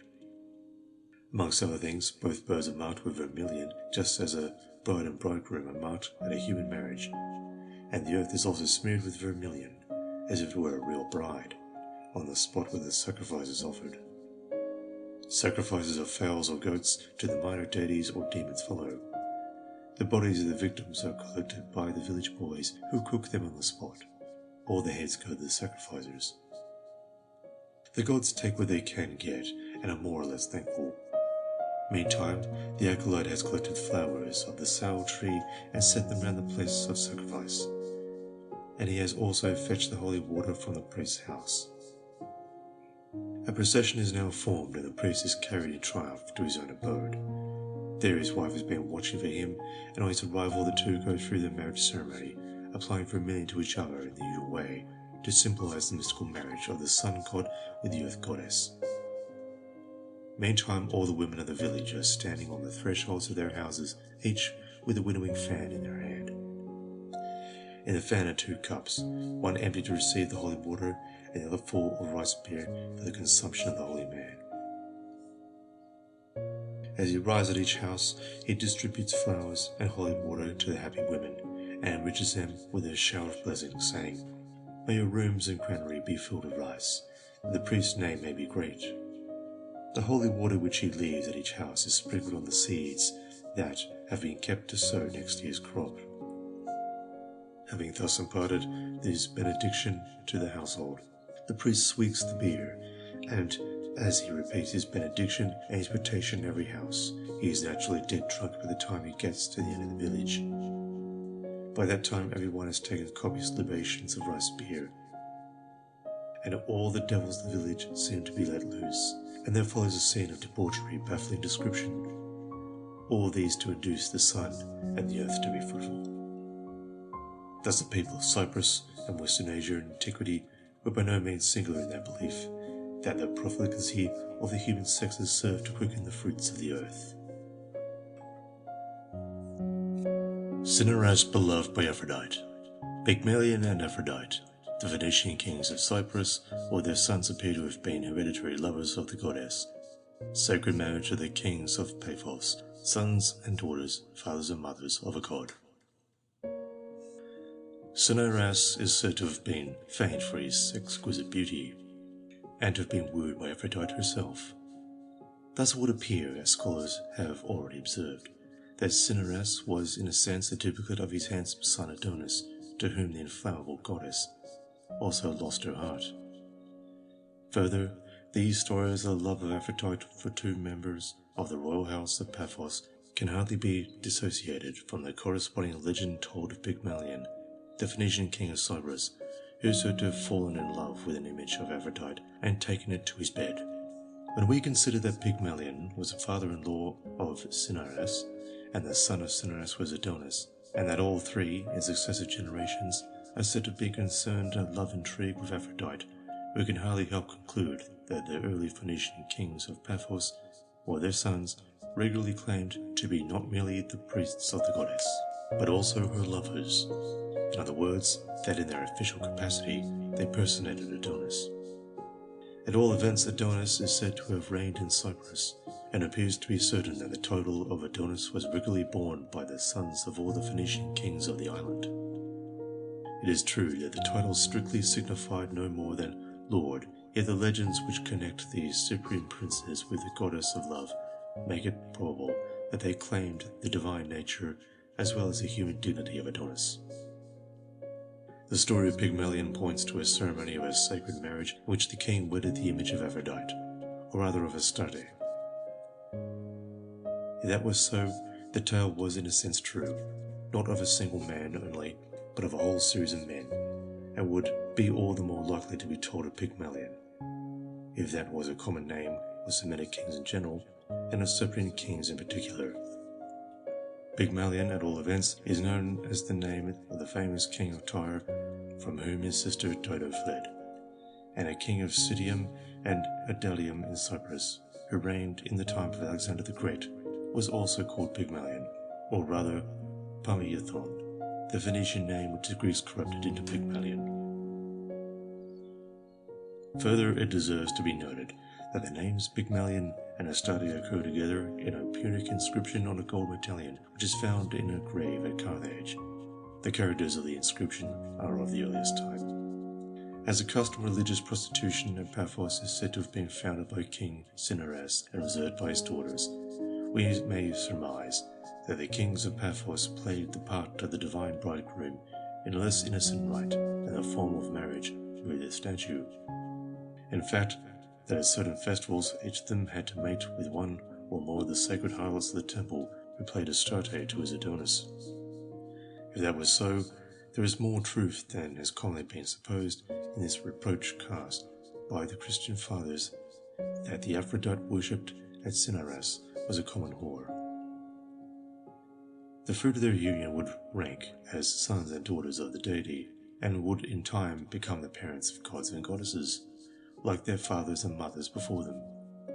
In this manner, Paphos, and perhaps all sanctuaries of the great Asiatic goddess where sacred prostitution was practiced, might be well stocked with human deities, the offspring of the divine king by his wives, concubines, and temple harlots. Any one of these might probably succeed his father on the throne, or be sacrificed in his stead whenever stress of war or other grave juncture is called, as they sometimes did for the death of a royal victim. Such attacks, levied occasionally on the king's numerous progeny for the good of the country, would neither extinguish the divine stock nor break the father's heart, who divided his paternal affection among so many. At all events, if, as there seems reason to believe, Semitic kings were often regarded at the same time as hereditary deities, it is easy to understand the frequency of Semitic personal names which imply that bearers of them, whether sons or daughters, or brothers or sisters, the fathers or mothers of a god, and we need not resort to the shifts employed by some scholars to evade the plain sense of the words. This interpretation is confirmed by a parallel Egyptian usage, for in Egypt, where the kings were worshipped as divine, the queen was called the wife of the god, or the mother of the god, and the title father of the god was borne not only by the king's real father, but also by his father-in-law. Similarly, perhaps, among the Semites, any man who sent his daughter to swell the royal harem may have been allowed to call himself the father of the god. Cineras, like King David, a harper. The use of music as a means of prophetic inspiration among the Hebrews.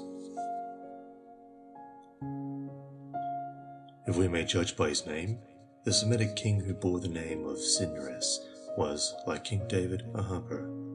For the name of Cineras is clearly connected with the Greek cinera, a lyre, which in its turn comes from the Semitic kinor, a lyre, the very word applied to the instrument which David played before Saul.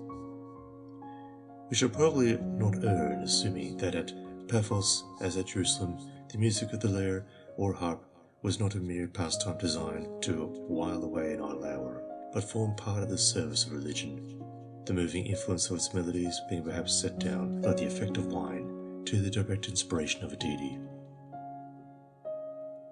Certainly at Jerusalem, the regular clergy of the temple prophesied to the music of harps, of psalteries, and of cymbals, and it appears that the irregular clergy also, as we may call the prophets, depended on some such stimulus for inducing the ecstatic state which they took for immediate converse with the deity.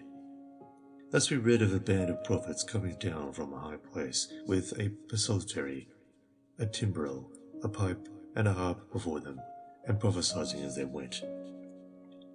Again, when the united forces of Judah and Ephraim were traversing the wilderness of Moab in pursuit of the enemy, they could find no water for 3 days, and would like to die of thirst, they and the beasts of burden. In this emergency, the prophet Elisha, who was with the army, called for a minstrel and bade him play. Under the influence of the music, he ordered the soldiers to dig trenches in the sandy bed of the waterless wadi through which lay the line of march. They did so. The next morning, the trenches were full of the water that had drained down into them underground from the desolate, forbidding mountains on either hand. The prophet's success in striking water in the wilderness resembles the reported success of modern dowsers, though his mode of procedure was different. Incidentally, he rendered another service to his countrymen, for the skulking Moabites, from their lairs among the rocks, saw the red sun of the desert reflected in the water, and taking it for the blood, or perhaps rather for an omen of the blood, of their enemies, they plucked up heart to attack the camp, and were defeated with great slaughter. The influence of music on religion. Again, just as the cloud of melancholy, which from time to time darkened the moody mind of Saul, was viewed as an evil spirit from the Lord vexing him, so on the other hand, the solemn strains of the harp, which soothed and composed his troubled thoughts, may well have seemed to the hag-ridden king the very voice of God, or of his good angel whispering peace. Even in our own day, a great religious writer, himself deeply sensitive to the witchery of music, has said that musical notes, with all their power to fire the blood and melt the heart, cannot be mere empty sounds and nothing more.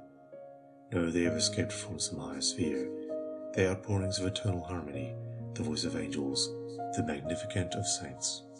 It is thus that the rude imaginings of primitive man are transfigured, and his feeble spings echoed with a rolling reverberation in the musical prose of Newman.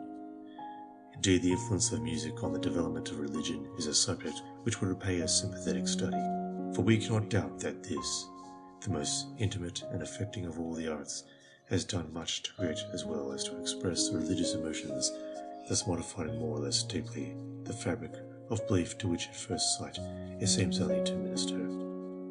The musician has done his part as well as the prophet and the thinker in the making of religion. Every faith has appropriate music, and the difference between the creeds might almost be expressed in musical notation. The interval, for example, which divides the wild revels of Sabel from the stately ritual of the Catholic Church is measured by the gulf which serves the dissonant clash of cymbals and tambourines from the grave harmonies of Palestrina and Handel. A different spirit breathes in the difference of the music. The function of string music in Greek and Semitic ritual. The legend which made Apollo the friend of Cineras may be based on a belief in their common devotion to the lyre.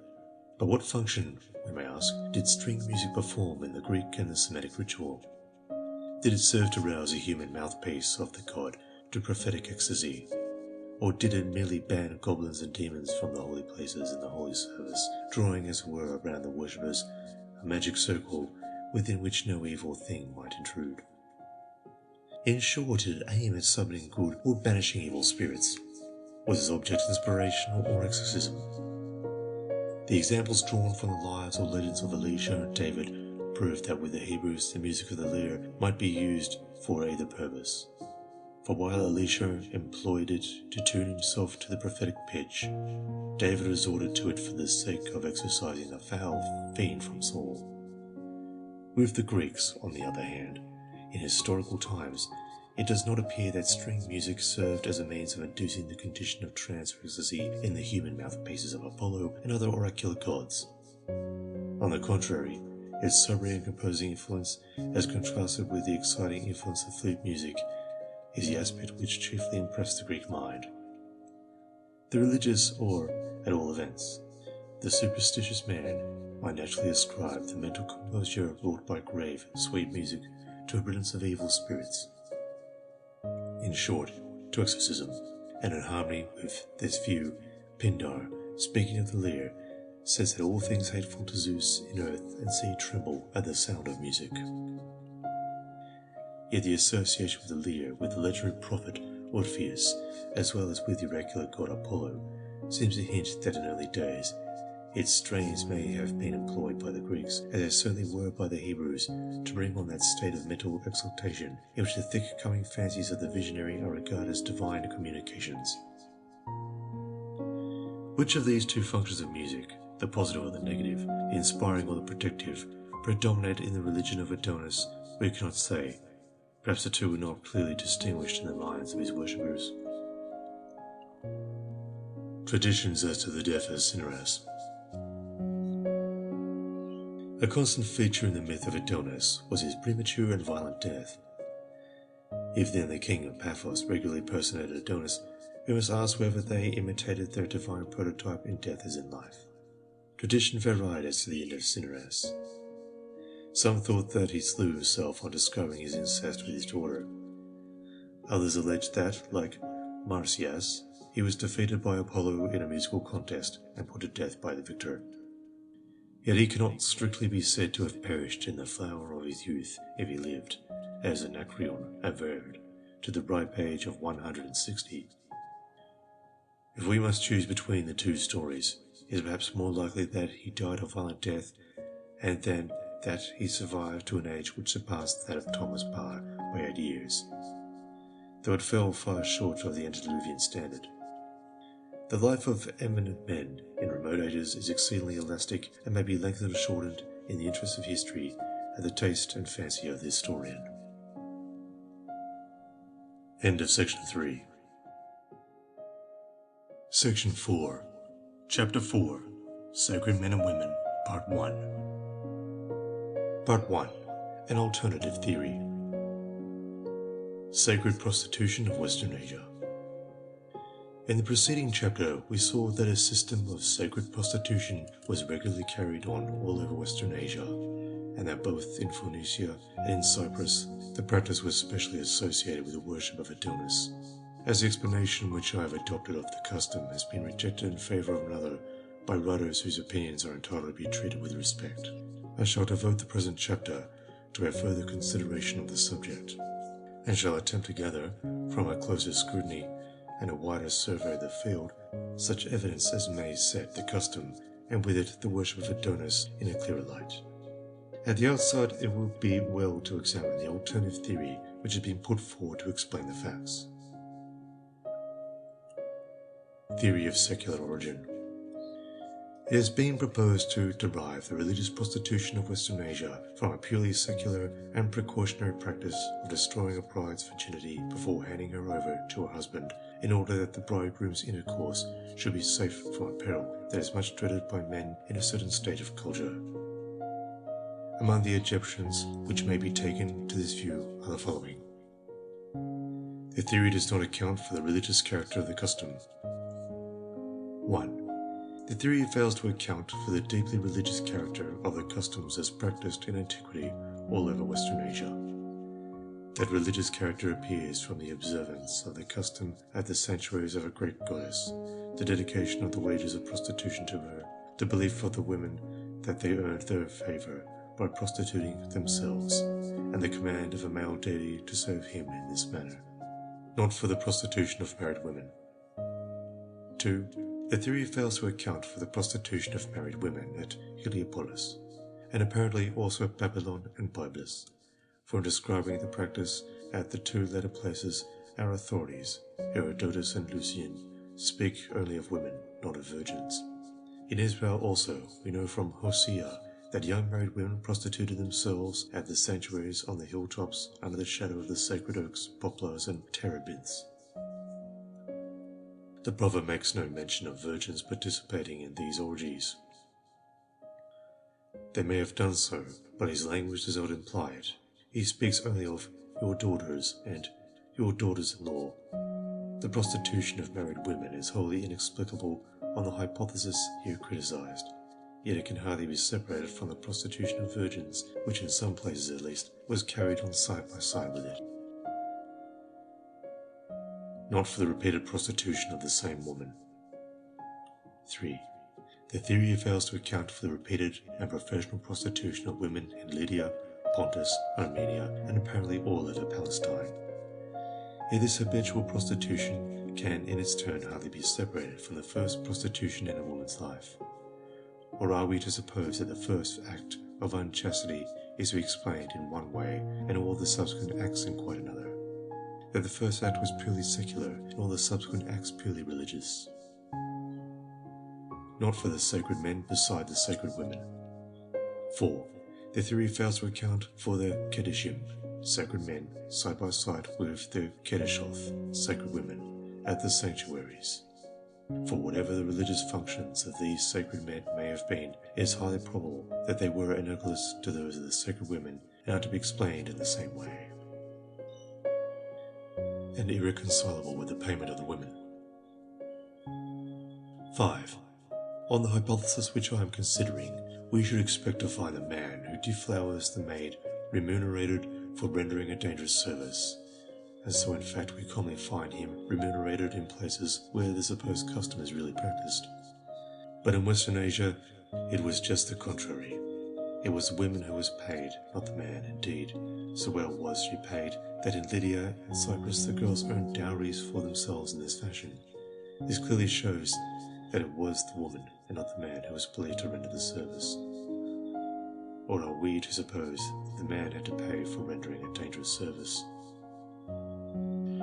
These considerations seem to prove conclusively that whatever the remote origin of the Western Asiatic customs may have been, they cannot have been observed in historical times from any such motive as is assumed by the hypothesis under discussion. At the period when we have to do with them, the customs were to all appearance purely religious in character, and a religious motive must accordingly be found for them.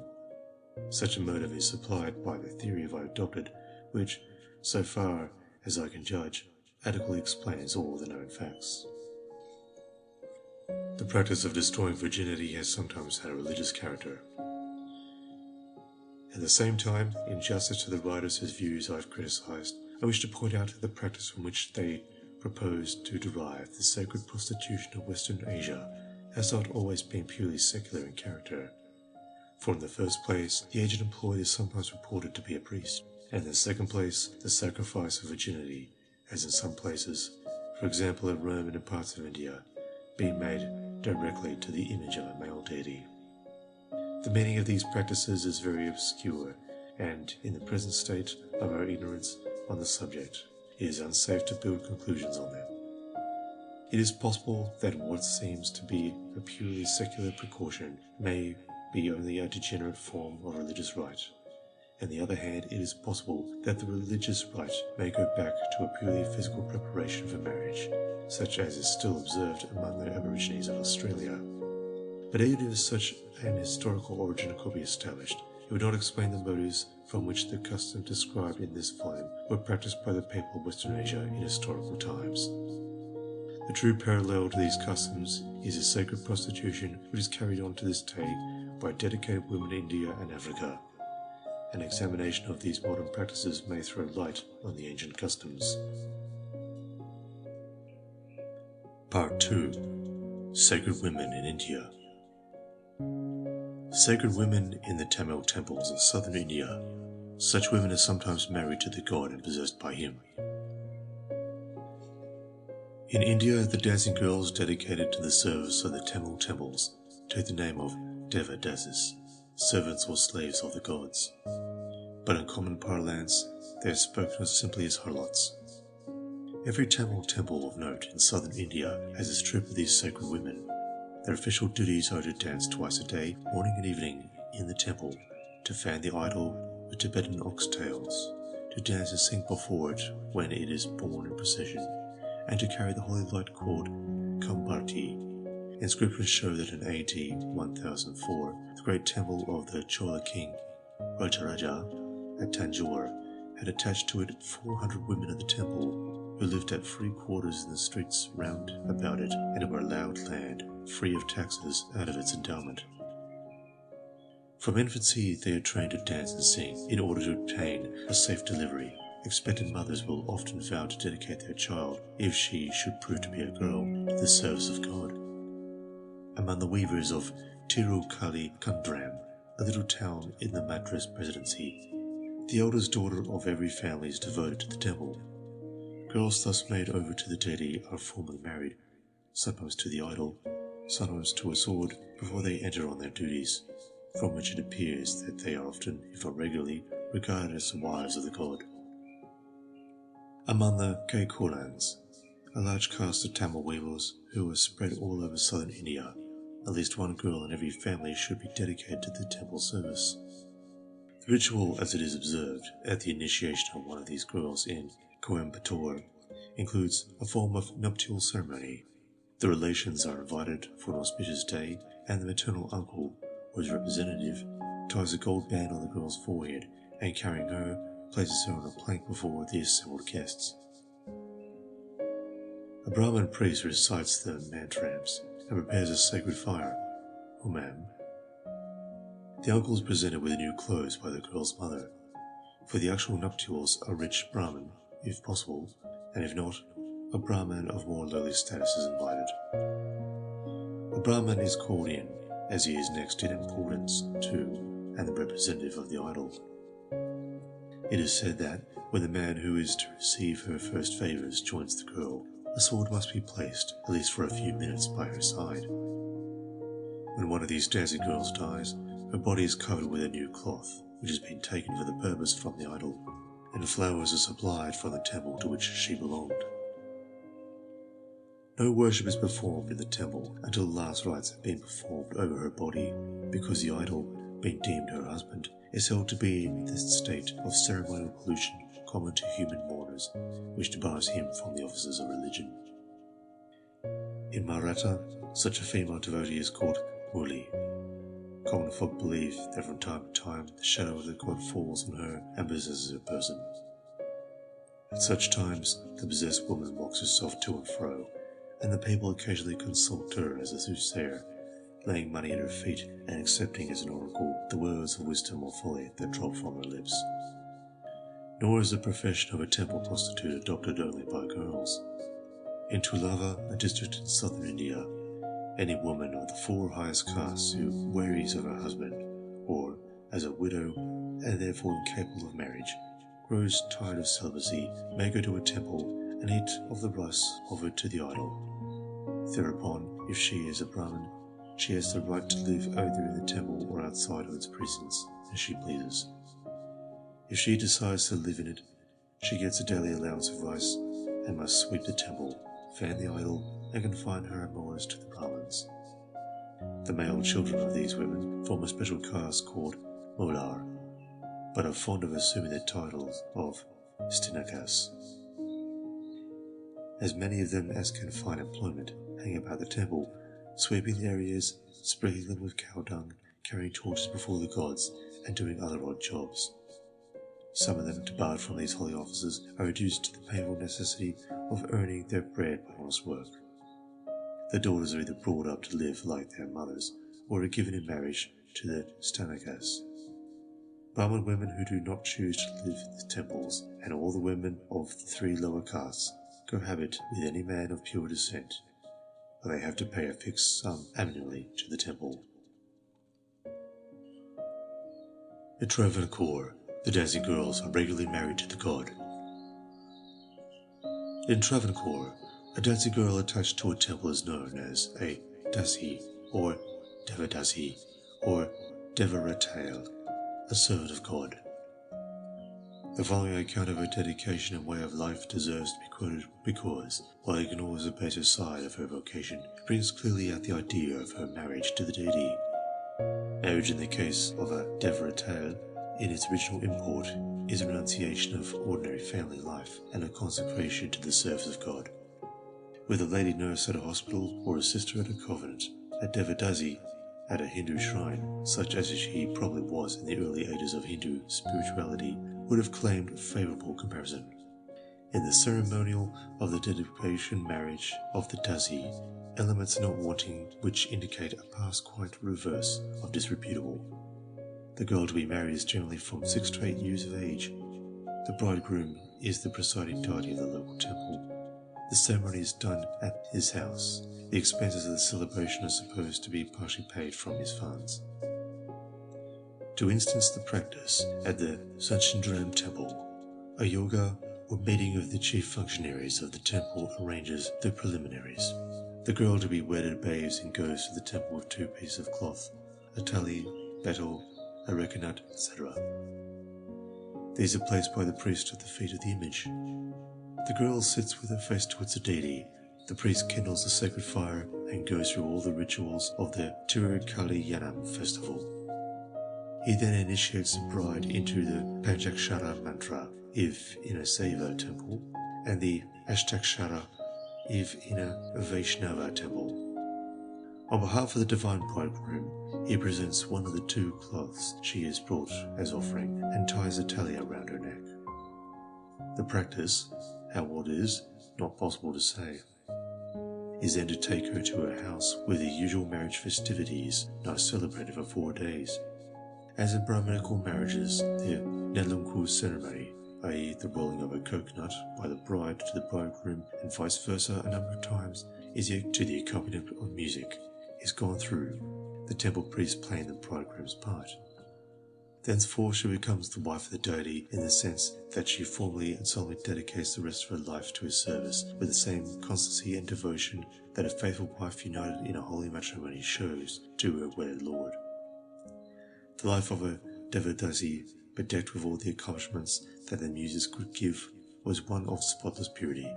Even now she is maintained by the temple.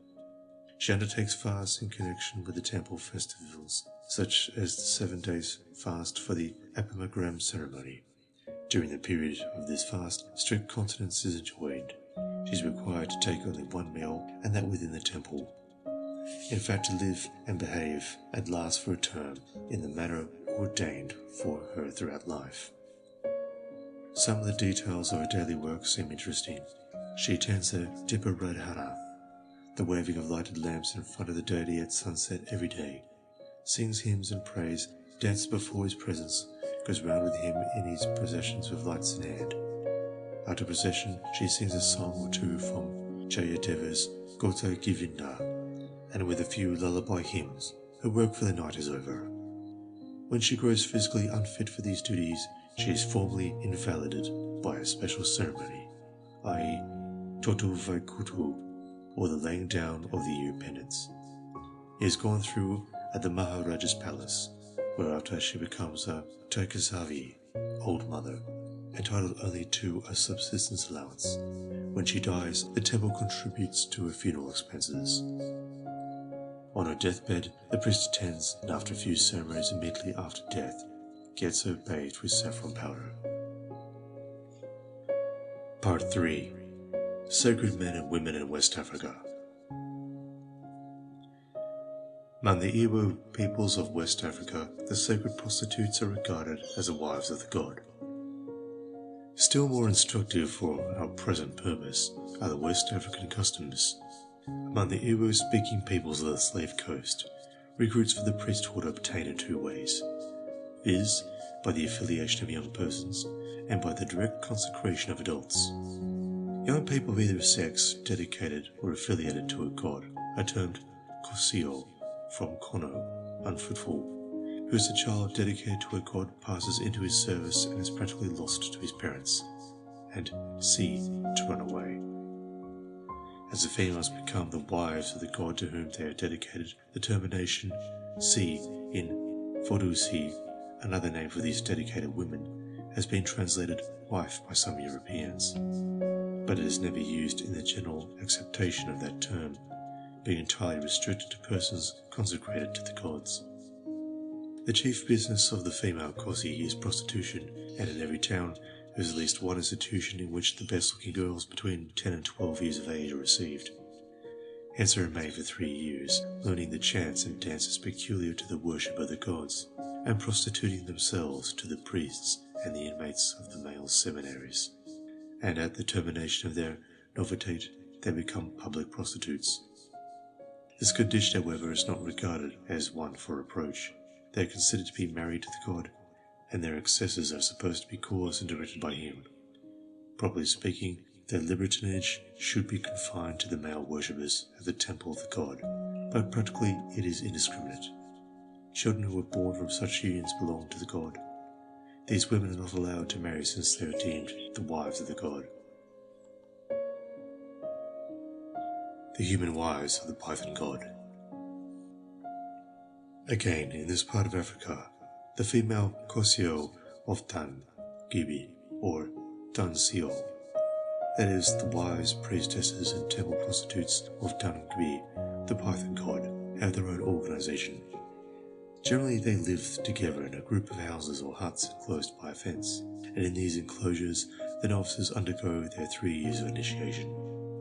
Most new members are obtained by the affiliation of young girls, but any woman whatever, married or single, slave or free, by publicly simulating possession and uttering the conventional cries recognized as indicative of possession by the god, can at once join the body and be admitted to the habitations of the order.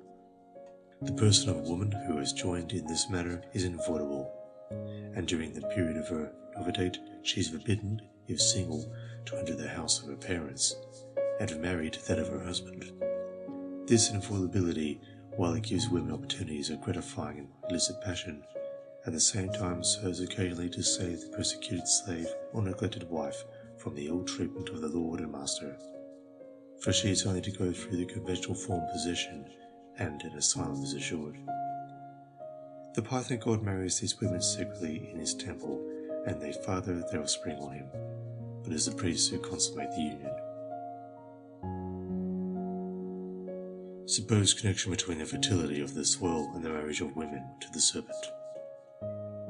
For our purpose, it is important to note that a close connection is apparently supposed to exist between the fertility of the soil and the marriage of these women to the serpent. For the time when new brides are sought for the reptile god is a season when the milleters begin to sprout. Then the old priestesses, armed with clubs, run frantically through the streets, shrieking like mad women, and carrying off to be brides of the serpent any little girls between the ages of 8 and 12 whom they may find outside of the houses. Pious people at such times will sometimes leave their daughters at their doors on purpose that they may have the honour of being dedicated to the god. The marriages of wives to the serpent god is probably deemed necessary to enable him to discharge the important function of making the crops grow and the cattle to multiply. For we read that these people invoke the snake in excessively wet, dry, or barren seasons, on all occasions relating to their government and the preservation of their cattle, or rather, in one word, in all necessities and difficulties in which they do not apply it to their new batch of gods. Once in a bad season, the Dutch factor postman found the king of Waida in a great rage. His Majesty explained the reason of his discomposure by saying that year he had sent much larger offerings to the snake house than usual in order to obtain a good crop, and that one of his viceroys, whom he showed me, had desired him afresh, in the name of the priests, who threatened a barren year, to send more. To which he answered that he did not intend to make any further offerings this year, and if the snake would not bestow a plentiful harvest on them, he might let it alone. For, said he, I could not be more damaged thereby, the great part of my corn being already rotten in the field. Human wives of a snake god among the Akikuyu. The Kikuyu of British East Africa have a custom which reminds one of the West African python god and his wives. At intervals of, I believe, several years, the medicine men order huts to be built for the purpose of worshipping a river snake. The snake god requires wives, and women, or more especially girls, go to the huts. Here the union is consummated by the medicine men. If the number of females who go to the huts voluntarily is not sufficient, girls are seized and dragged there. I believe the offspring of such a union is said to be fathered by God, the Gai. At any rate, there are children in Kikuyu who are regarded as the children of God. Sacred men as well as women in West Africa, they are thought to be possessed by the deity. Among the Negroes of the Slave Coast, there are, as we have seen, male Kosio, as well as female Kosio. That is, there are dedicated men as well as dedicated women, priests as well as priestesses, and the ideas and customs in regard to them seem to be similar. Like the women, the men undergo a 3 years novitiate, at the end of which each candidate has to prove that the god accepts him and finds him worthy of inspiration. Escorted by a party of priests, he goes to a shrine and seats himself on a stool that belongs to the deity. The priests then anoint his head with a mystic decoction and invoke the god in a long and wild chorus. During the singing, the youth, if he is acceptable to the deity, trembles violently, simulates convulsions, foams in the mouth, and dances in a frenzied style, sometimes for more than an hour. This is the proof that the god has taken possession of him. After that he has to remain in a temple without speaking for 7 days and nights. At the end of that time, he is brought out. A priest opens his mouth to show that he may now use his tongue, a new name is given him, and he is fully ordained. Henceforth he is regarded as a priest and medium of the deity whom he serves, and the words which he utters in that morbid state of mental excitement which passes for divine inspiration are accepted by the hearers as the very words of the god spoken by the mouth of the man. Any crime which a priest committed in a state of frenzy used to remain unpunished, no doubt because the act was thought to be the act of God. But this benefit of clergy was so much abused that under King Gizho the law had to be altered. And although he was still possessed by the god, the inspired criminal is safe. He is now liable to punishment as soon as the divine spirit leaves him. Nevertheless, on the whole among these people, the person of a priest or priestess is sacred. Not only must a layman not lay hands on or insult one, he must be careful not to even knock one by accident, or jostle against one in the street. The Abbé Boucher relates that once when he was paying a visit to the chief of Agwe, one of the wives of the chief was brought into the house by 4 priestesses, her face bloody and her body covered with stripes. She had been savagely flogged for having accidentally trodden upon the foot of one of them, and the chief not only dared not give vent to his anger, but had to give them a bottle of rum as a peace offering. Similarly, among the Sioux peoples of the Gold Coast, there are sacred men and women who are supposed to be inspired by the deity. Among the Sioux-speaking peoples of the Gold Coast, who border on the Uo-speaking peoples of the Slave Coast to the west, a custom that believes in regard to the dedicated men and dedicated women, the priests and priestesses, are very similar. These persons are believed to be from time to time possessed or inspired by the deity whom they serve, and in that state they are consulted as oracles. They work themselves up to the necessary pitch of excitement by dancing to the music of drums. Each god has his special hymn, sung to a special beat of a drum, and accompanied by a special dance. It is while thus dancing to the drums that the priest or priestesses lets forth the oracular words in a croaking or guttural voice, which the hearers take to be the voice of the god. Hence, dancing has an important place in the education of priests and priestesses. They are trained in it for months before they may perform in public. These mouthpieces of the deity are consulted in almost every concern of life and are handsomely paid for their services. Priests marry, like any other members of the community, and purchase wives, but priestesses are never married. nor can any head money be paid for a priestess. The reason appears to be that a priestess belongs to the god she serves, and therefore cannot become the property of a man, as would be the case if she married one. This prohibition extends to marriage only, and a priestess is not debarred from sexual commerce. The children of a priest or priestess are not ordinarily educated for the priestly profession, one generation being usually passed over and the grandchildren selected. Priestesses are ordinarily most licentious, and customs allow them to gratify their passions with any man who may chance to take their fancy. The ranks of the hereditary priesthood are constantly recruited by persons who devote themselves or are devoted by their relations or masters to the profession. Men, women, and even children can thus become members of the priesthood. If a mother has lost several of her children by death, she will not uncommonly vow to devote the next born to the service of the gods, for in this way she hopes to save the child's life. So when the child is born, it is set apart for the priesthood, and on arriving at maturity, generally fulfills the vow made by the mother and becomes a priest or priestess. At the ceremony of ordination, the votary has to prove his or her vocation for the sacred life in the usual way by falling into or simulating convulsions, dancing frantically to the beat of drums, or speaking in a hoarse, unnatural voice words which are deemed to be the utterances of the deity temporarily lodged in the body of the man or woman. Part 4. Sacred Women in Western Asia. In like manner, the sacred prostitutes of Western Asia may have been viewed as possessed by the deity and married to the god. Thus in Africa, and sometimes if not regularly in India, the sacred prostitutes attached to temples are regarded as the wives of the god, and their excesses are excused on the ground that the women are not themselves, but that they are under the influence of divine inspiration. This is in substance the explanation which I have given of the custom of sacred prostitution as it was practiced in antiquity by the peoples of Western Asia. In their licentious intercourse at the temples, the women, whether maidens or matrons or professional harlots, imitated the licentious conduct of a great goddess of fertility for the purpose of ensuring the fruitfulness of fields and trees, of man and beast, and in discharging this sacred and important function, the women were probably supposed, like their Western African sisters, to be actually possessed by the goddess.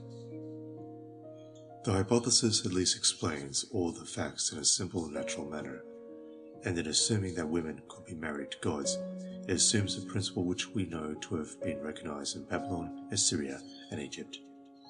At Babylon, a woman regularly slept in the great bed of Bel Marduk, which stood in his temple on the summit of a lofty pyramid, and it was believed that the god chose her from all the women of Babylon and slept with her in the bed. However, unlike the Indian and West African wives of gods, this spouse of the Babylonian deity is reported by Herodotus to have been chaste. Yet we may doubt whether she was so, for these wives, or perhaps paramours of Bel, are probably to be identified with the wives of votaries of Marduk mentioned in the code of Hammurabi, and we know from the code that female votaries of the gods might be mothers and married to men. At Babylon, the sun god Shamash, as well as Marduk, had human wives formerly dedicated to his service, and they, like the votaries of Marduk, might have children. It is significant that a name for these Babylonian votaries was Kadishtu, which is the same word as Kedeshah, consecrated woman, the regular Hebrew word for a temple harlot. It is true that the laws severely punish any disrespect shown to these sacred women, but the example of West Africa warns us that a form of respect shown to such persons, even when it is enforced by severe penalties, need be no proof at all of their virtuous character. In Egypt, a woman used to sleep in the temple of Ammon at Thebes, and the god was believed to visit her. Egyptian texts often mention her as the divine consort, and in old days she seems to have usually been the queen of Egypt herself.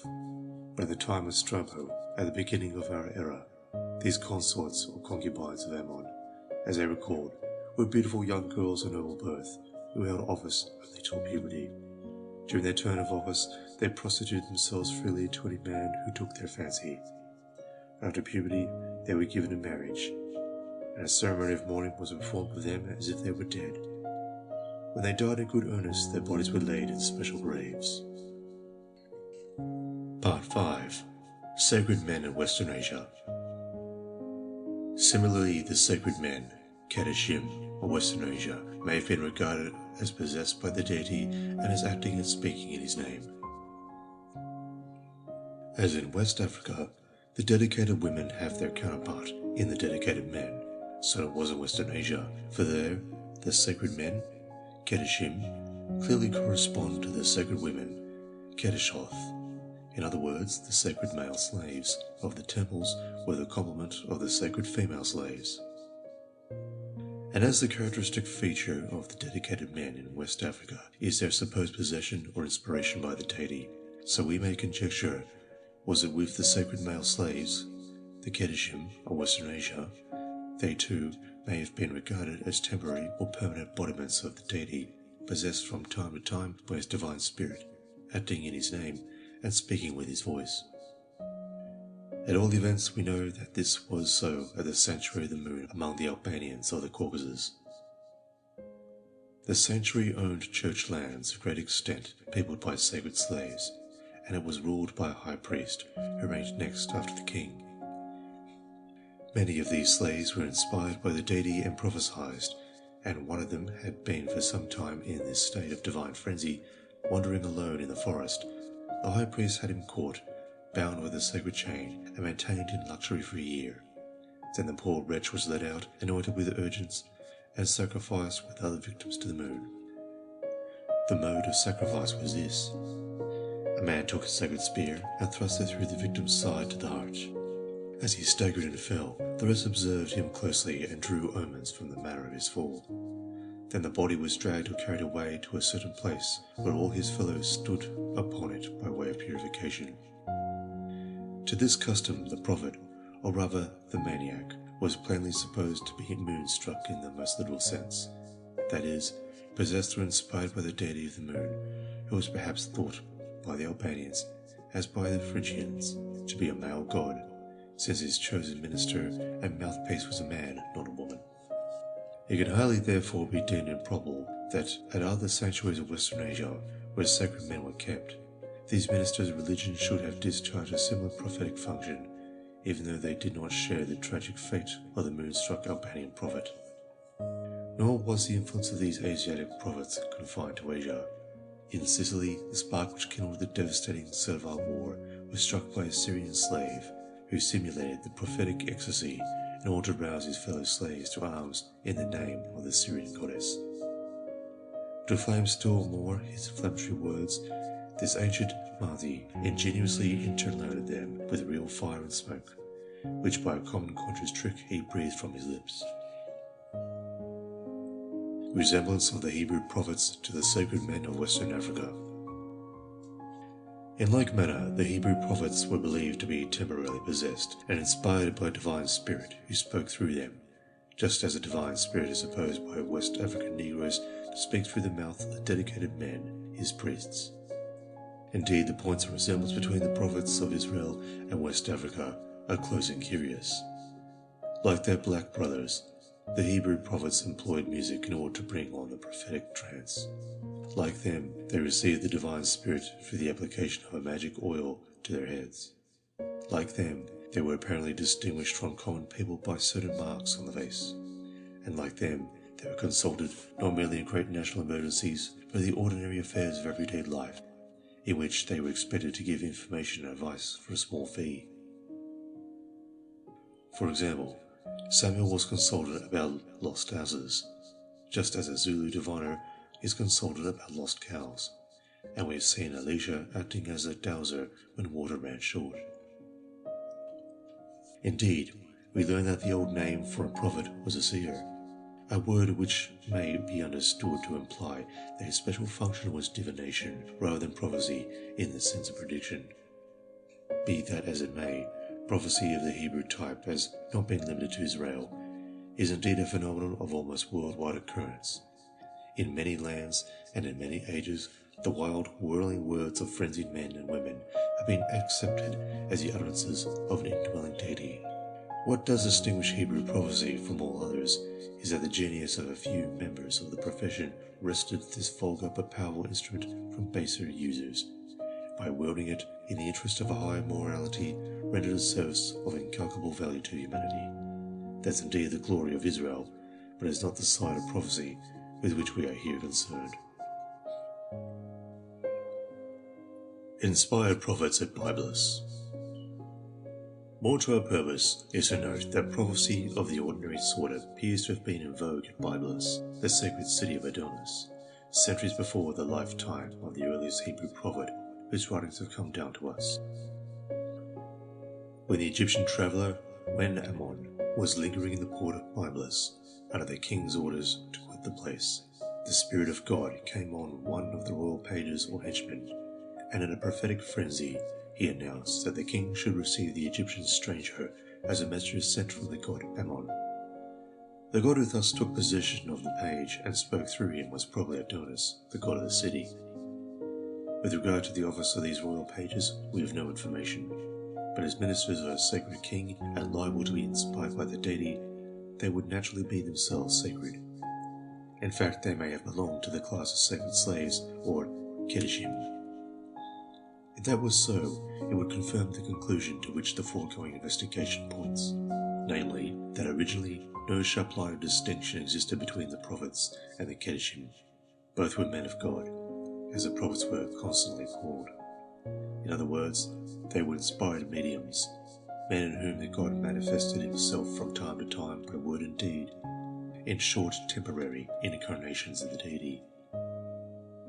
But while the prophets roved freely about the country, the kedishim appear to have been regularly attached to a sanctuary, and among the duties which they performed at the shrines, there were clearly some which revolted in conscience of men imbued with a pure morality.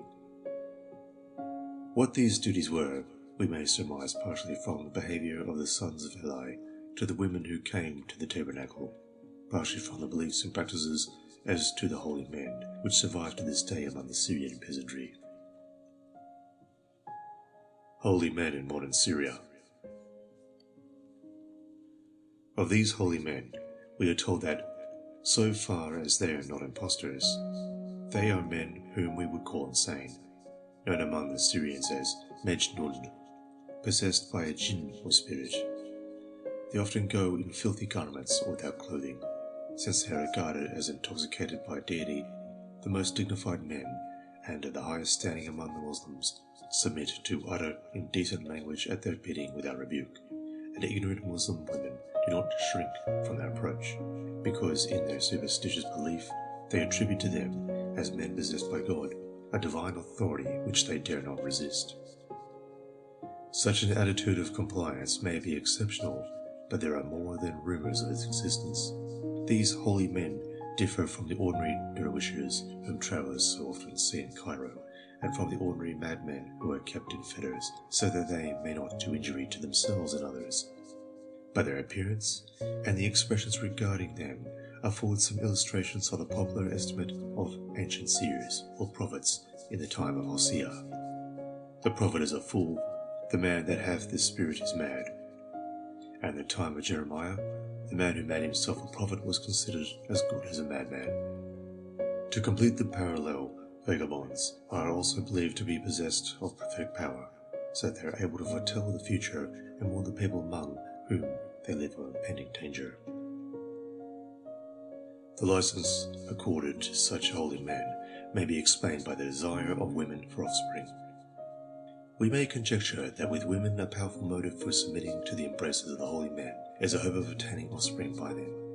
For in Syria it is still believed that even dead saints can beget children to barren women, who accordingly resort to their shrines in order to obtain the wish of their hearts. For example, at the baths of Solomon in northern Palestine, blasts of hot air escape from the ground, and one of them, named Abu Rabah, is a famous resort of childless wives who wish to satisfy their maternal longings.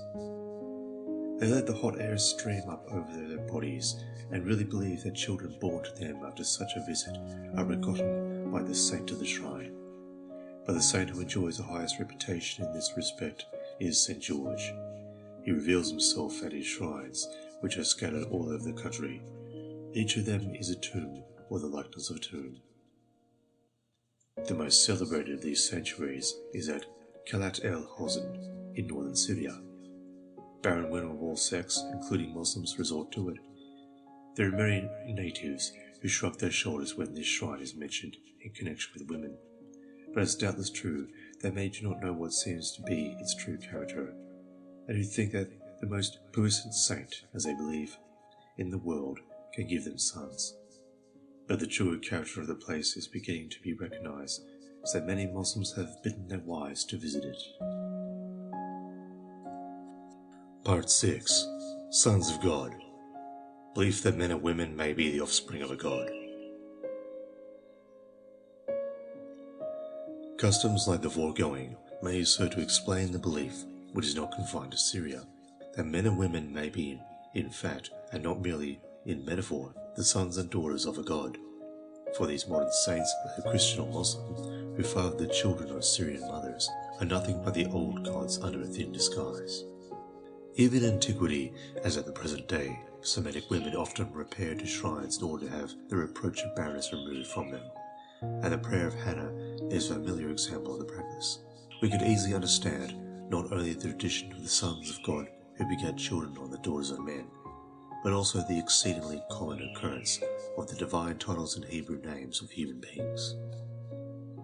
Multitudes of men and women, in fact, whose mothers had resorted to holy places in order to procure offspring, would be regarded as the actual children of the god, and would be named accordingly.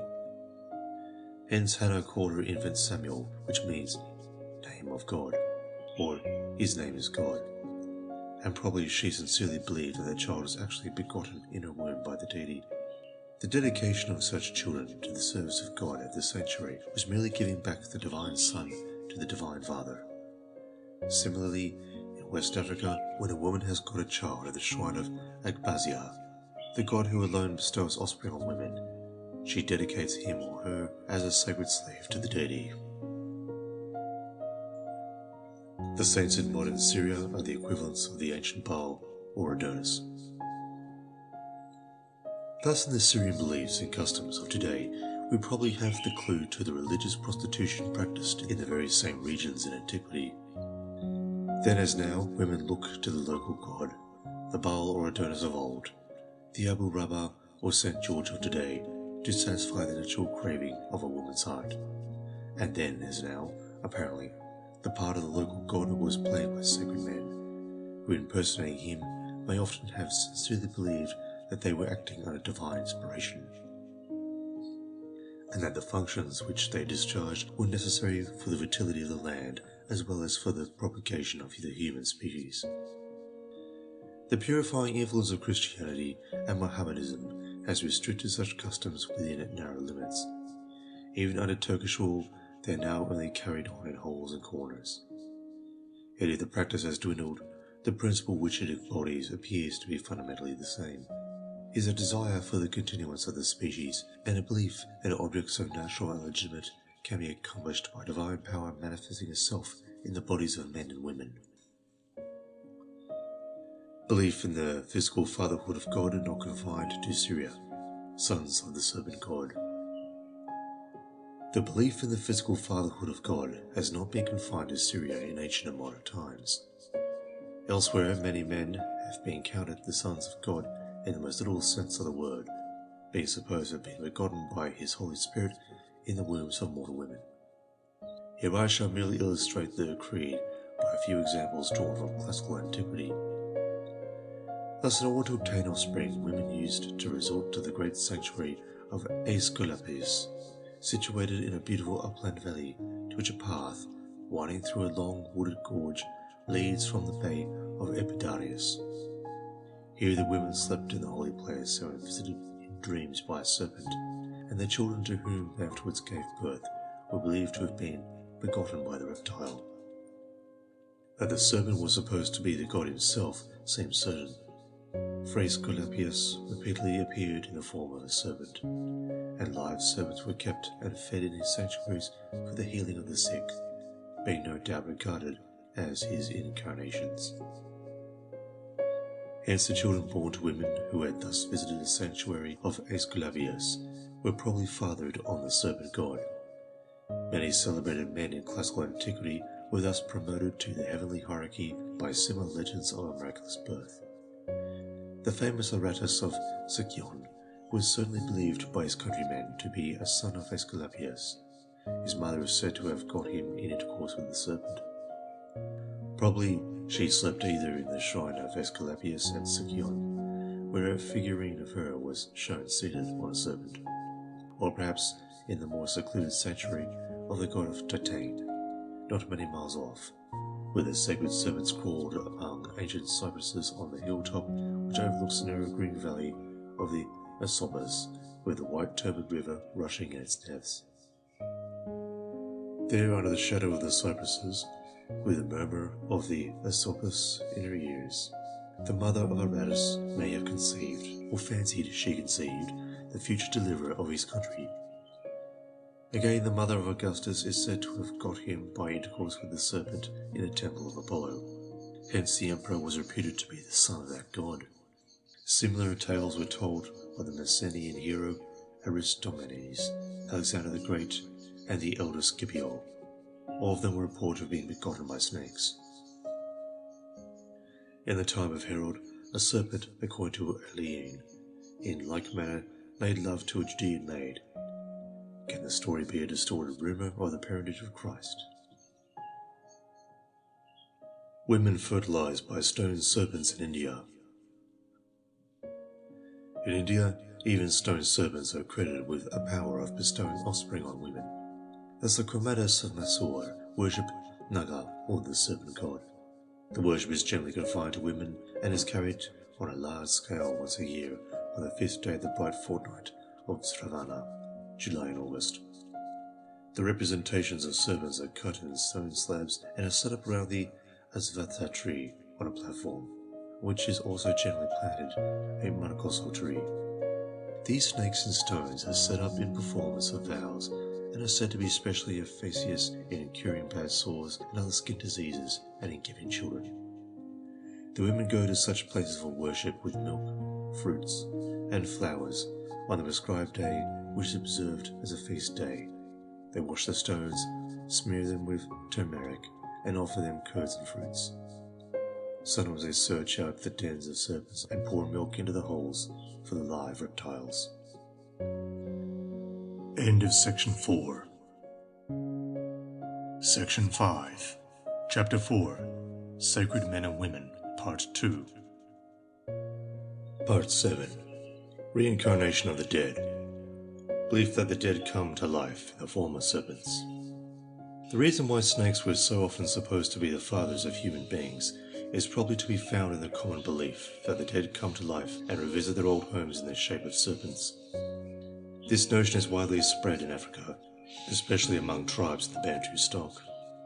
It is held, for example, by the Zulus, the Tonga, and other Kafir tribes of South Africa, by the Ngoni of British Central Africa, by the Waponde, the Maasai, the Suk, the Nandi, and the Akikyu of German and British East Africa, and by the Dinkas of the Upper Nile. It prevails also among the Betsilio and other tribes of Madagascar.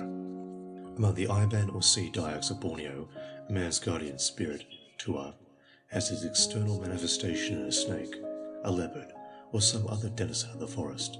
It is supposed to be the spirit of some ancestor renowned for bravery, or some other virtue who at death has taken an animal form. It is a custom among the Iban, when a person of note in the tribe dies, not to bury the body, but to place it on a neighbouring hill, or in some solitary spot above ground. A quantity of food is taken to the place every day, and if after a few days the body disappears, the deceased is said to have become a Tua or guardian spirit. People who have been suffering from some chronic complaint often go to such a tomb, take with them an offspring to the soul of the deceased to obtain his help. To such it is revealed in a dream what animal from the honoured dead is taken. The most frequent form is that of a snake.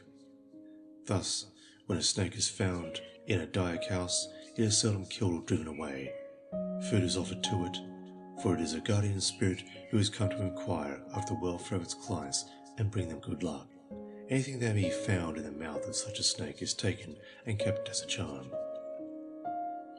Similarly, in Kuruwina, an island of the Trobriand's group to the east of New Guinea, the natives regarded the snake as one of their ancestral chiefs, or rather as the abode of his spirit, and when one was seen in the house it was believed that the chief was paying a visit to his old home. The natives considered this an ill omen, and so always tried to persuade the animal to depart as soon as possible. The honours of a chief were paid to the snake. The natives passed it in a crouching posture. As they did so, saluted it as a chief of high rank. Native property was presented to it as an appeasing gift, accompanied by prayers that it would not do them any harm, but would go away quickly. They dared not kill the snake, for its death would bring disease and death upon those who did so. Serpents which are viewed as ancestors come to life, are treated with respect and often fed with milk. Where serpents are thus viewed as ancestors come to life, the people naturally treat them with great respect and often feed them with milk, perhaps because milk is the food of human babes, and the reptiles are treated as human beings in embryo who can be born again from women. Thus the Zulu Kafirs imagine that their ancestors generally visit them under the form of serpents. As soon, therefore, as one of these reptiles appears near their dwellings, they hasten to salute it by the name of Father, placing bowls of milk in its way, and turn it back gently, and with the greatest respect. Among the Maasai of East Africa, when a medicine man or a rich person dies and is buried, his soul turns into a snake as soon as his body rots, and the snake goes to his children's kraal to look after them. The Maasai, in consequence, do not kill their sacred snakes, and if a woman sees one in her hut, she pours some milk on the ground for it to lick, after which it will go away. Among the Nandi of British East Africa, if a snake goes onto the woman's bed, it may not be killed, as it is believed that it personifies the spirit of a deceased ancestor or relation, and that it has been sent to imitate to the women that her next child will be born safely. Milk is put on the ground for it to drink, and the man or his wife says, "If thou wantest the call, come, thou art being called." It is then allowed to leave the house.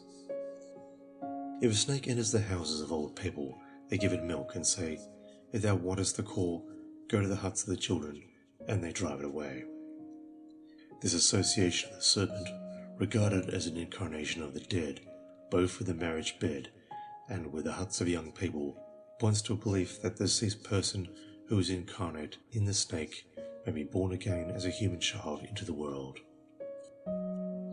Again, among the Suk of British East Africa, it seems to be generally believed that a man's spirit passes into a snake at death. If a snake enters a house, the spirit of the dead man is believed to be very hungry. Milk is poured onto its tracks, and a little meat and tobacco placed on the ground for it to eat. It is believed that if no food is given to the snake, one or all of the members of the household will die.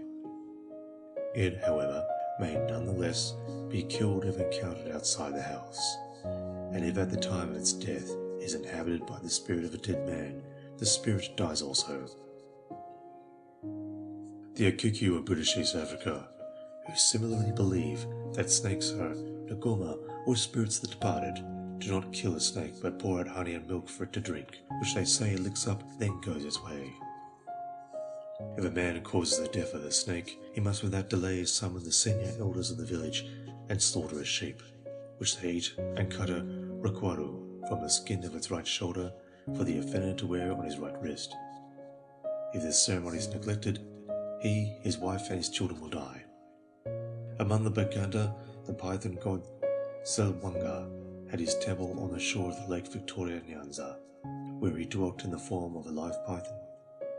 The temple was a hut of the ordinary conical shape with a round hole in the wall, through which the sinuous deity crawled out and in at its pleasure.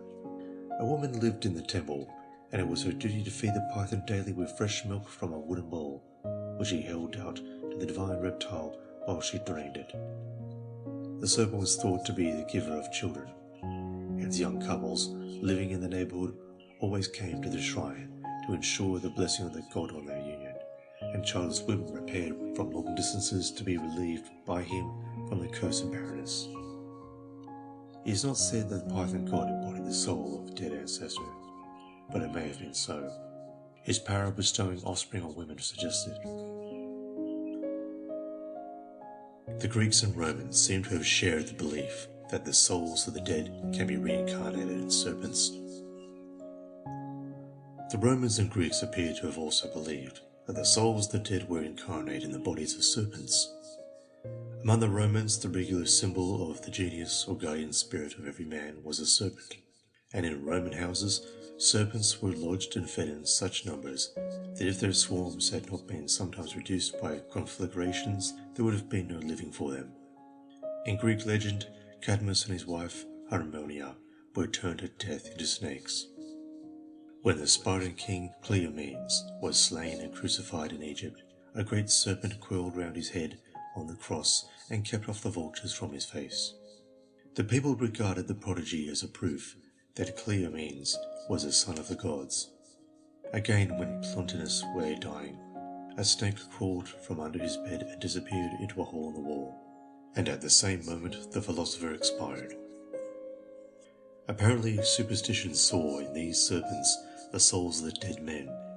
In Greek religion, the serpent was indeed the regular symbol or attribute of the worship of dead, and we can hardly doubt that the early Greeks, like the Zulus and other African tribes of the present day, really believed the soul of the departed to be lodged in the reptile. The sacred serpent, which lived in the Erechtheum at Athens, and was fed with honey cakes once a month, may have been supposed to house the soul of the dead king Erechtheus, who had reigned in his lifetime on the same spot.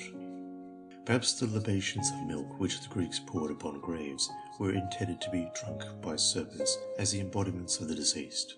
On 2 tombstones found at Tegea, a man and a woman are respectively represented holding out to a serpent a cup which may be supposed to contain milk. We have seen that various African tribes feed serpents with milk because they imagine the reptiles to be incarnations of their dead kinsfolk, and the Dinkas, who practice the custom, also pour milk on the graves of their friends for some time after the burial. It is possible that a common type in Greek art, which exhibits a woman feeding a serpent out of a saucer, may have been borrowed from a practice of thus ministering the souls of the departed. The serpents fed at the Thesmophoria may have been indeed incarnations of the dead, reluctance to disturb the earth goddess or the spirits of the earth by the operations of digging and ploughing, hence agricultural operations sometimes forbidden. Further, at the sowing festival of Thesmophoria, held by Greek women in October, it was customary to throw cakes and pigs to serpents which lived in caverns or vaults sacred to the corn goddess Demeter. We may guess that the serpents thus propagated were deemed to be incarnations of dead men and women who might easily be incommoded in their earthy beds by the operations of husbandry. What indeed could be more disturbing than to have the roof of the narrow house shaken and rent over their heads by clumsy oxen dragging a plough up and down on top of it? No wonder that at such times it was thought desirable to appease them with offerings. Sometimes, however, it is not the dead but the earth goddess herself who is disturbed by the husbandmen. An Indian prophet and priest Ravids, on the middle Columbia River, dissuaded his many followers from tilling the ground, because it is a sin to wound or cut, tear up, or scratch our common mother by agricultural pursuits. "You ask me," says the Indian sage, "to plough the ground. Shall I take a knife and tear my mother's bosom? You ask me to dig for stone. Shall I dig under her skin for her bones? You may ask me to cut grass and hay and sell it to be rich like white men. But how dare I cut off my mother's hair?" The Bough, a primitive Dravidian tribe of the central provinces in India, used to practice a fitful and migratory agriculture, burning down patches of jungle and sowing seed in the soil fertilized by the ashes after the breaking of the rains. One explanation of their refusal to till the ground is that they consider it a sin to lacerate the breast of their Mother Earth with a plowshare. In China, the disturbance caused to the earth spirits by the operations of digging and ploughing was so very serious that Chinese philosophy appears to have contemplated a plan for allowing the perturbed spirits to close time by forbidding the farmer to put his spade or his plough into the ground except on certain days, when the earth spirits were either not at home or kindly consented to put up with some temporary inconvenience for the good of man. This we may infer from a passage in a Chinese author who wrote in the 1st century of our era. If it is true, he says, that the spirits who inhabit the soil object to it being disturbed and dug up, then it is proper for us to select special good days for digging ditches and ploughing our fields. But this is never done. It therefore follows that the spirits of the soil, even though really annoyed when it is disturbed, pass over such an offence if man commits it without evil intent. As he commits it merely to ensure his rest and comfort, the act cannot possibly excite any anger against him in the perfect heart of those spirits. And this being the case, they will not visit him with misfortune, even if he do not choose auspicious days for it. But if we believe that the earth spirits cannot excuse man on account of the object he pursues, and detest him for annoying them by disturbing the ground, what advantage then can he derive from selecting proper days for doing so? What advantage indeed? In that case, the only logical conclusion is, with the Indian prophet, to forbid agriculture altogether, as an impious encroachment on the spiritual world. Few peoples, however, who have once contracted the habit of agriculture, are willing to renounce it out of regard for the higher powers. The utmost concession which they are willing to make to religion in the matter is to prohibit agricultural operations at certain times and seasons, when the exercise of them would be more than usually painful to the earth spirits. Thus in Bengal, the chief festival in honour of Mother Earth is held at the end of the hot season, when she is supposed to suffer from the impurity common to women, and during that time all ploughing, sowing and other works cease. On a certain day of the year, when offerings are made to the earth, the earwave farmer of West Africa will not hoe the ground, and the earwave weaver will not drive a sharp stake into it, because the hoe and the stake would wound the earth and cause her pain. When Bulu, the god who made fruit trees to blossom and bear fruit, came once a year to Fiji, the people had to live very quietly for a month lest they should disturb him at his important work. During this time they might not plant, nor build, nor sail, nor go to war. Indeed, most kinds of work were forbidden. The priests announced the time of the god's arrival and departure. These periods of rest and quiet would seem to be the Indian and Fijian Lent. Graves as places of conception for women. Thus behind the Greek notion that women may conceive by a serpent god seems to lie the belief that they can conceive by the dead in the form of serpents. If such a belief was ever held, it would be natural that barren women should resort to graves in order to have their wombs quickened, and this may explain why they visited the shrine of the serpent god Asclepius for that purpose. The shrine was perhaps at first a grave. It is significant that in Syria the shrines of St. George, to which childless women go to get offspring, always included a tomb or the likeness of one, and further that in the opinion of Syrian peasants at the present day, women may, without intercourse with a living man, bear children to a dead husband, a dead saint, or a genie. In the East Indies, it is still commonly believed that spirits can consort with women to beget children on them. The Olo Legendo of Borneo imagined that albinos are the offspring of the spirit of the moon by mortal women, the pallid hue of their human children naturally reflecting the pallor of their heavenly father. Reincarnation of the dead in America and Africa. Such beliefs are commonly akin to the idea, entertained by many peoples, that the souls of the dead may pass directly into the wombs of women and be born again as infants. Thus the heroines used to bury little children beside the paths in the hope that their souls might enter the passing squaws and be born again. And similarly, some Negroes of West Africa throw the bodies of infants into the bush in order that their souls may choose a new mother from the women who pass by. Among the tribes of the Lower Congo, a baby is always buried near the house of its mother, never in a bush. They think that, if the child is not buried near its mother's house, she will be unlucky and never have any more children. The notion probably is that the dead child, buried near its mother's house, will enter into a womb and be born again, for these people believe in the reincarnation of the dead. They think that The only new thing about a child is its body. The spirit is old and formerly belonged to some deceased person, or it may have been the spirit of some living person. For example, if a child is like its mother, father, or uncle, they imagine that it must have the spirit of the relative whom it resembles, and that therefore the person whose soul has thus been abstracted by the infant will soon die. Among the Bengalas, a tribe of cannibals in equatorial Africa, to the north of the Congo, a woman was one day seen digging a hole in the public road. Her husband entreated a Belgian officer to let her alone, promising to mend the road afterwards, and explaining that his wife wished to become a mother. The good-natured officer complied with his request and watched the woman. She continued to dig till she had uncovered a little skeleton, the remains of her firstborn, which she tenderly embraced, humbly entreating the dead child to enter into her and give her again a mother's joy. The officer rightly did not smile. The Bagishu, a Bantu tribe of Mount Elgon in the Uganda Protectorate, practice the custom of throwing out their dead, except in the case of the youngest child or the old grandfather or grandmother, for whom, like the child, a prolonged life on earth is desired.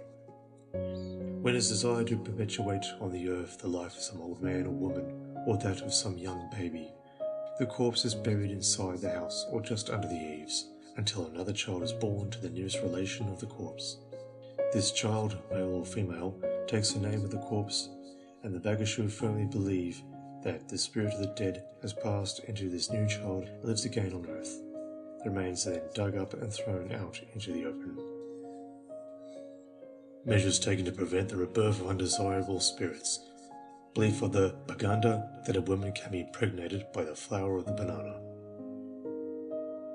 Again, just as measures are adopted to facilitate the rebirth of good ghosts, so on the other hand, precautions are taken to prevent the rebirth of bad ones.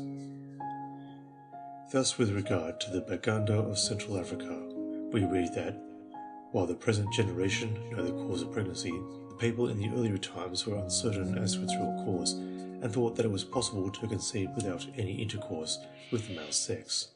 Hence the precautions of passing places where either a suicide had been burnt or a child born feet first had been buried. Women were careful to throw grass or sticks on such a spot, for by so doing they thought that they could prevent the ghost of the dead from entering into them and being reborn. The fear of being got with child by such ghosts was not confined to married women. It was shared by all women alike, whether young or old, whether married or single, and all of them sought to avert the danger in the same way. And Baganda women imagined that without the help of the other sex, they could be impregnated not only by these unpleasant ghosts, but also by the flower of the banana. If, while a woman was busy in her garden, under the shadow of the banana trees, a great purple bloom chanced to fall from one of the trees on her back or shoulders, it was quite enough, in the opinion of the Baganda, to get her with child. And were a wife accursed of adultery because she gave birth to a child who could not possibly have been begotten by her husband, she had only to father the infant on a banana flower to be honourably acquitted of the charge. The reason why this remarkable property was ascribed to the bloom of the banana would seem to be that ghosts of ancestors were thought to haunt banana groves, and the afterbirths of children, which had begun to regard as twins of the children, were commonly buried at the root of the trees.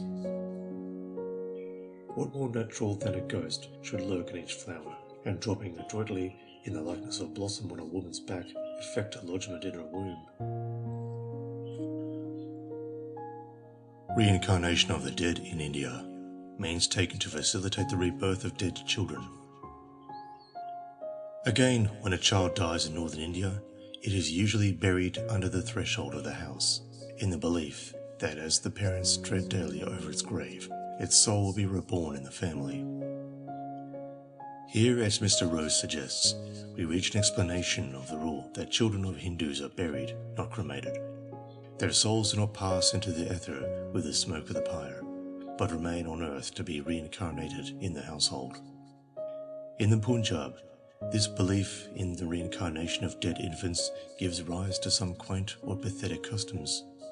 Thus, in the Hisar district, Bushnois bury dead infants at the threshold in the belief that it would facilitate the return of the soul to the mother. The practice is also in vogue in the Kangra district, where the body is buried in front of the back door. In some places, it is believed that if the child dies in infancy and the mother drops her milk for 2 or 3 days on the ground, the soul of the child comes back to be born again. For this purpose, milk diluted with water is placed in a small earthen pot and offered to the dead child's spirit for 3 consecutive evenings. There is also a belief in the Ambala and Gujarat districts that if jackals and dogs dig out the dead body of the child and bring it towards the town or village, it means that the child will return to its mother. But if they take it to some other side, the soul will reincarnate in some other family. For this purpose, the second day after the infant's death, the mother goes out early into the morning to see whether the dogs have brought the body towards the village. When the child has been taken away for burial, the mother cuts off and preserves a piece of its garment with a view to persuade the soul to return to her.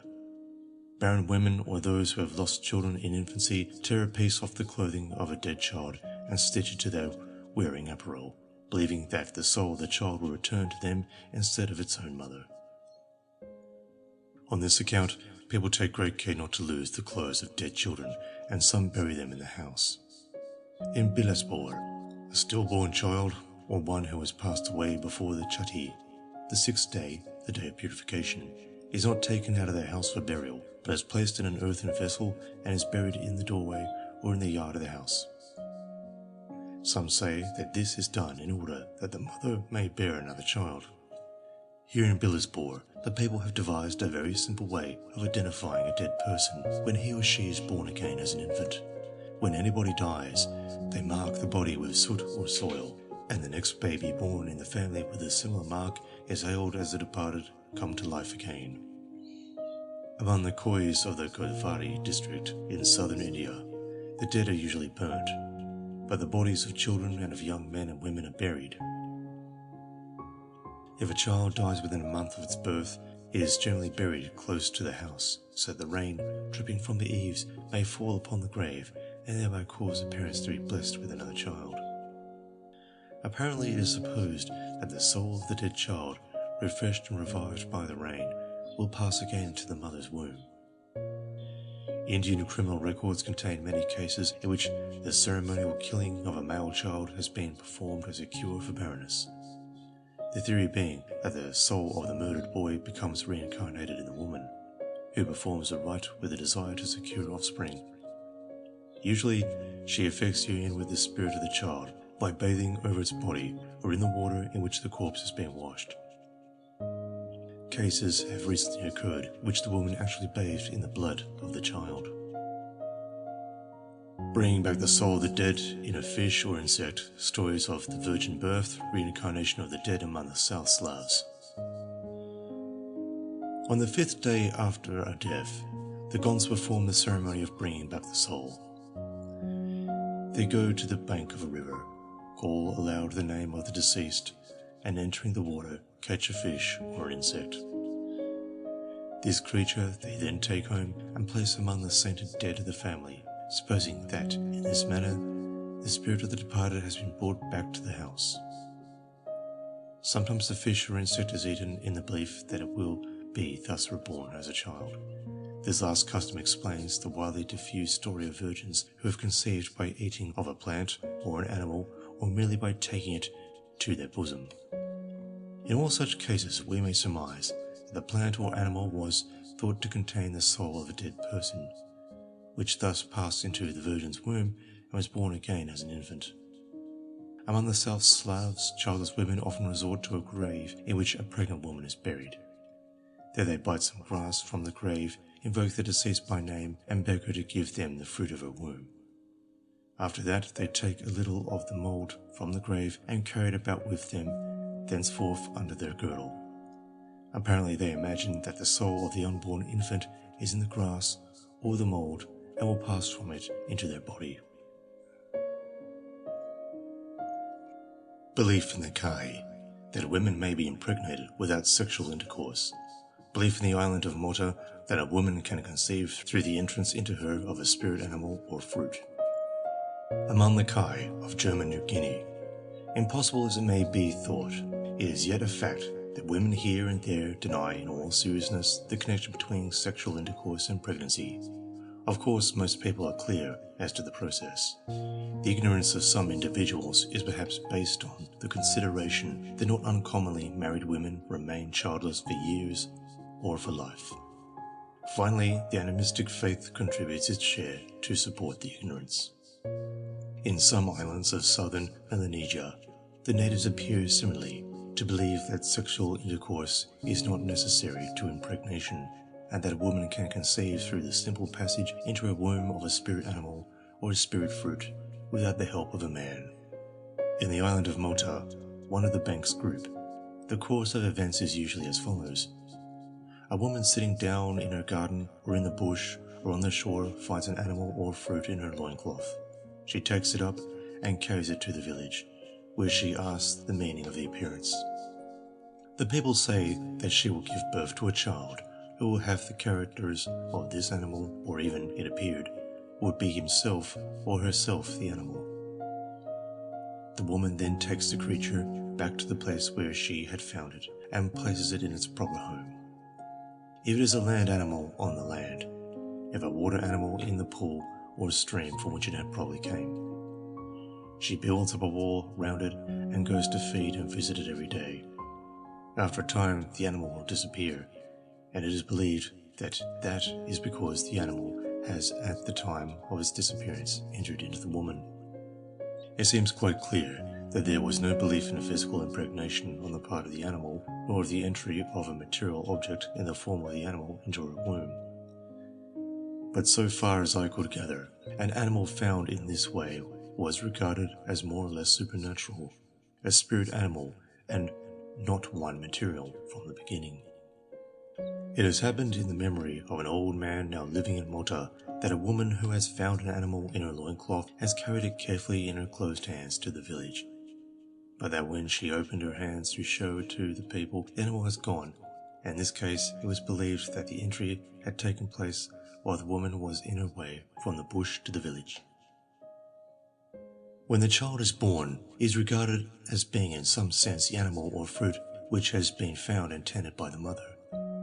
The child may not eat the animal during the whole of its life, and if it does so, will suffer serious illness, if not death. If it is a fruit which has been found, the child may not eat this fruit or touch the tree on which it grows, the latter restriction remaining in those cases in which the fruit is inedible.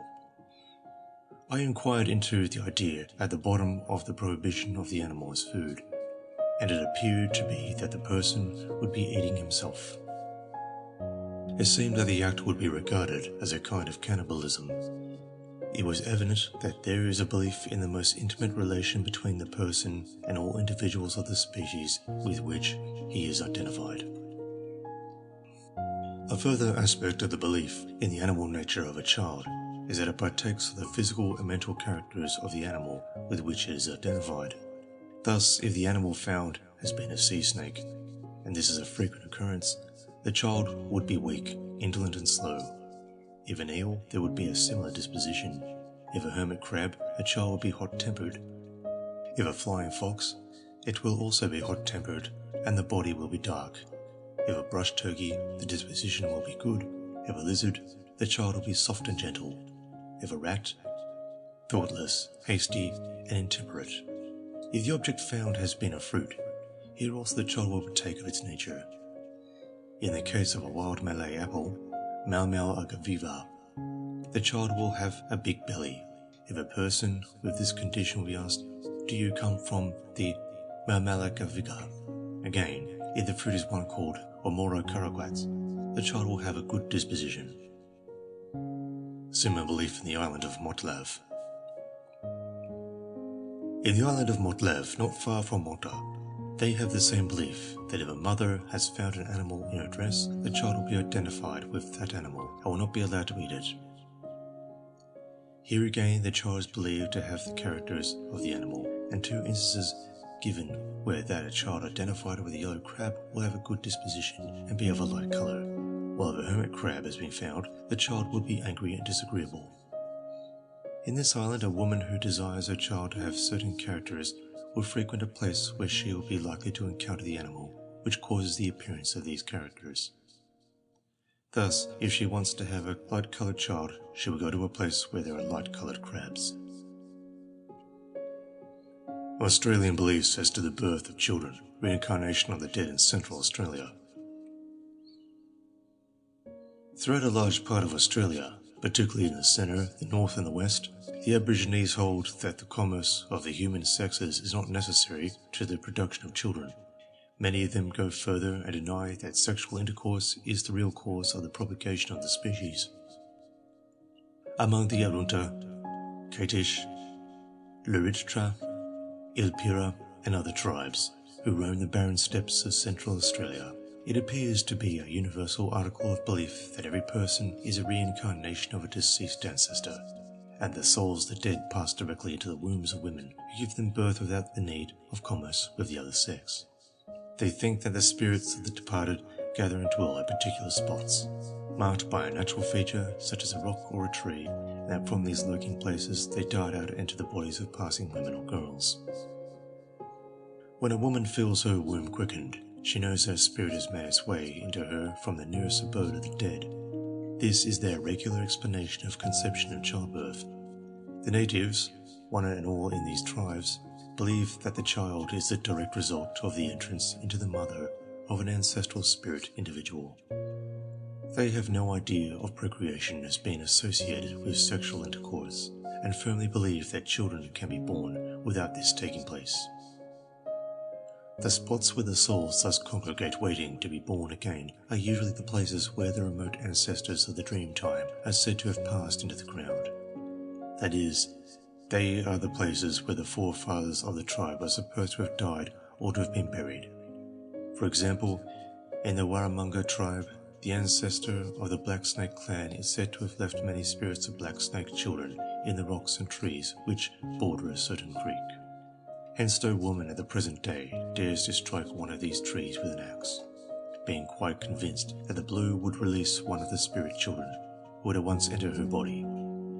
They imagine that the spirit is no longer than a grain of sand, and that it enters a woman through her navel and grows into a child in her womb. Again, at several places in the wide territory of the Arunta tribe, there are certain stones which are in like manner thought to be the abode of souls awaiting rebirth. Hence the stones are called child stones. In one of them there is a hole through which the tree spirit will look out for passing women, and it is firmly believed that a visit to the stone would result in conception. If a young woman is obliged to pass near the stone and does not wish to have a child, she will carefully disguise her youth, pulling a wry face and hobbling along on a stick. She will bend herself double like a very old woman, and imitating the cracked voice of age she will say, "Don't come to me, I'm an old woman." Nay, it is thought that women may conceive by the stone without visiting it. If a man and his wife both wish for a child, the husband will tie his hair girdle round the stone, rub it, and mutter a direction to the spirits to give heed to his wife. And it is believed that by performing a similar ceremony, a malicious man can cause women and even children at a distance to be pregnant.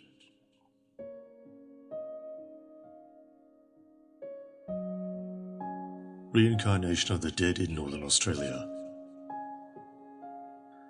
Such beliefs are not confined to the tribes of Central Australia, but prevail among all the tribes from Lake Eyre northwards to the sea and the Gulf of Carpentaria. Thus the Mangare say that in the far past time that old ancestors walked about the country, making all the natural features of the landscape and leaving spirit children behind them where they stopped. These children emanated from the bodies of the ancestors, and they still wait at various spots looking out for women into whom they may go and be born.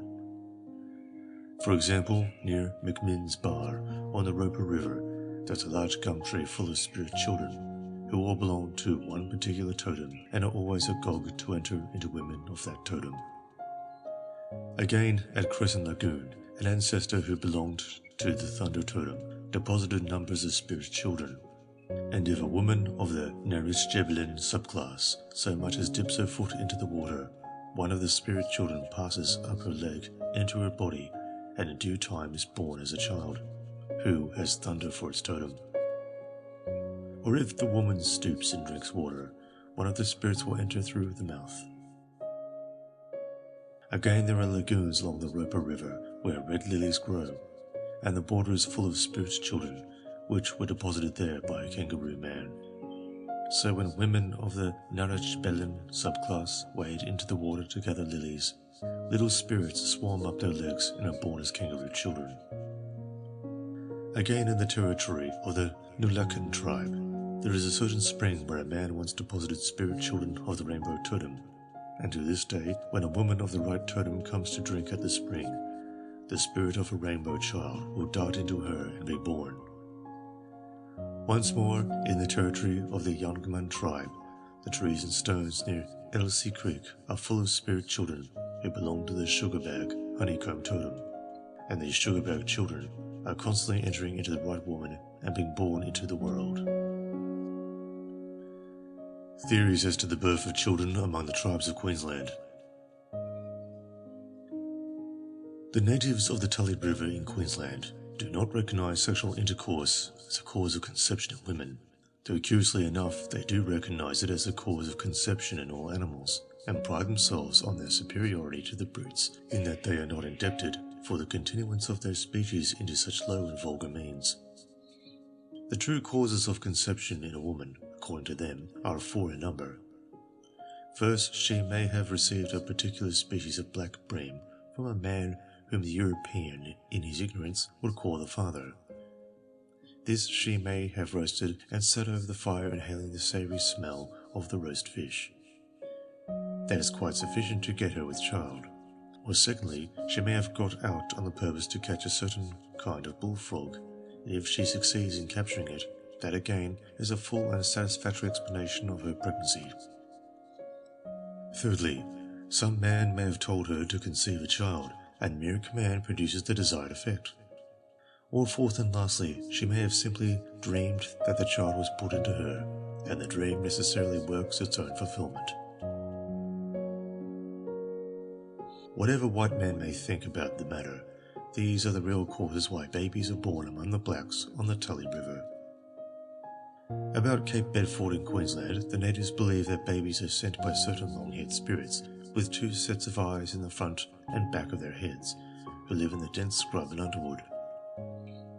The children are made in the far west where the sun goes down, and they are made not from the form of infants but full grown. But on their passage from the sunset land into the wombs, they are changed to the shape of spur-winged plovers, if they are girls, or pretty snakes if they are boys. So when the cry of a plover is heard by night, and the blacks prick up their ears and say, "Hello, there is a baby somewhere about."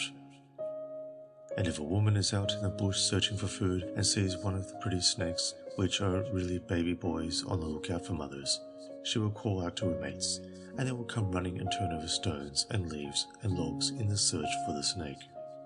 And if they cannot find it, they know that it has gone into the woman and that she will soon give birth to a baby boy. On the Penfather River in Queensland, the being who puts babies into women is called Anja. He takes a lump of mud out of one of the mangrove swamps, molds it into the shape of an infant, and insinuates it into a woman's womb. You can never see him, for he lives in the depths of the woods, among the rocks, and along the mangrove swamps, but sometimes you can hear him laughing there to himself, and when you hear him you may know that he has got a baby ready for somebody. Among the tribes of the Cairns district in North Queensland, the acceptance of food from a man by a woman was not merely regarded as a marriage ceremony, but as the actual cause of conception. Theories as to the birth of children in Northern and Western Australia believe that conception in women is caused by the food they eat. Similarly, among the Australian tribes of the Northern Territory, about Port Darwin and the Tully River, especially among the Larrakia and Wogate, conception is not regarded as a direct result of cohabitation. The old men of the Wogate say that there is an evil spirit who takes babies from a big fire and puts them in the wombs of women, who must give birth to them. In the ordinary course of events, when a man is out hunting and kills game or collects other food, He gives it to his wife, and she eats it, believing that the game or other food will cause her to conceive and bring forth a child. When the child is born, it may on no account partake of the food which caused conception in the mother until it has got its first teeth. A similar belief that conception is caused by the food which a woman eats is held by some tribes of Western Australia. On this subject, Mr. A.R. Brown reports as follows. In the Ngada tribe at the mouth of the Gascoyne River, I found a belief that a child is a product of some food of which the mother has partaken just before her first sickness in pregnancy. My principal informant on this subject told me that his father had speared a small animal called Bandaro, probably a bandicoot, but now extinct in this neighborhood. His mother ate the animal, with the result that she gave birth to my informant. He showed me the mark on his side where, as he said, he had been speared by his father before being eaten by his mother. A little girl was pointed out to me as being the result of her mother eating a domestic cat, and her brother was said to have been produced from a bustard. The bustard was one of the totems of the father of these two children, and therefore of the children themselves. This, however, seems to have been purely accidental. In most cases, the animal to which conception is due is not one of the father's totems. The species that is thus connected with an individual by birth is not in any way sacred to him. He may kill or eat it. He may marry a woman whose conceptional animal is of the same species, and is not, by the accident of his birth, entitled to take part in the totemic ceremonies connected with it. I found traces of this same belief in a number of tribes north of the Ngada, but everywhere the belief seems to be sporadic. That is to say, some persons believe in it and others did not. Some individuals could tell the animal or plant from which they or others were descended, while others did not know or in some cases denied that conception was so caused. There were to be met with, however, some beliefs of the same character. A woman of the Baduna tribe said that native women nowadays bear half-caste children because they eat bread made of white flour. Many of the men believe that conception is due to sexual intercourse, but as these natives have found for many years in contact with the whites, this cannot be regarded as satisfactory evidence of the nature of their original beliefs. Conception is supposed to be caused by a man who is not the father. In some tribes further to the north, I found a more interesting and better organized system of beliefs. In the Karira, Namal, and Injabandi tribes, the conception of a child is believed to be due to the agency of a particular man who is not the father. This man is a warwaryu of the child when it is born. There were 3 different accounts of how the warwaryu produces conception, each of them given to me on several different occasions. According to the first, the man gives some food, either animal or vegetable, to the woman, and she eats this and becomes pregnant. According to the second, the man when he is out hunting kills an animal, preferably a kangaroo or an emu.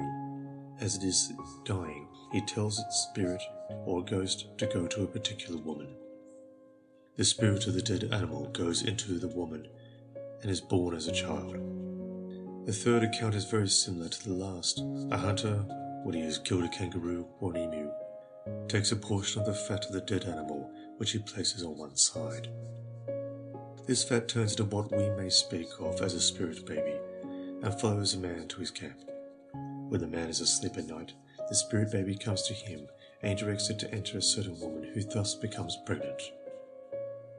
When the child is born, the man acknowledges that he sent it and becomes its warwaryu.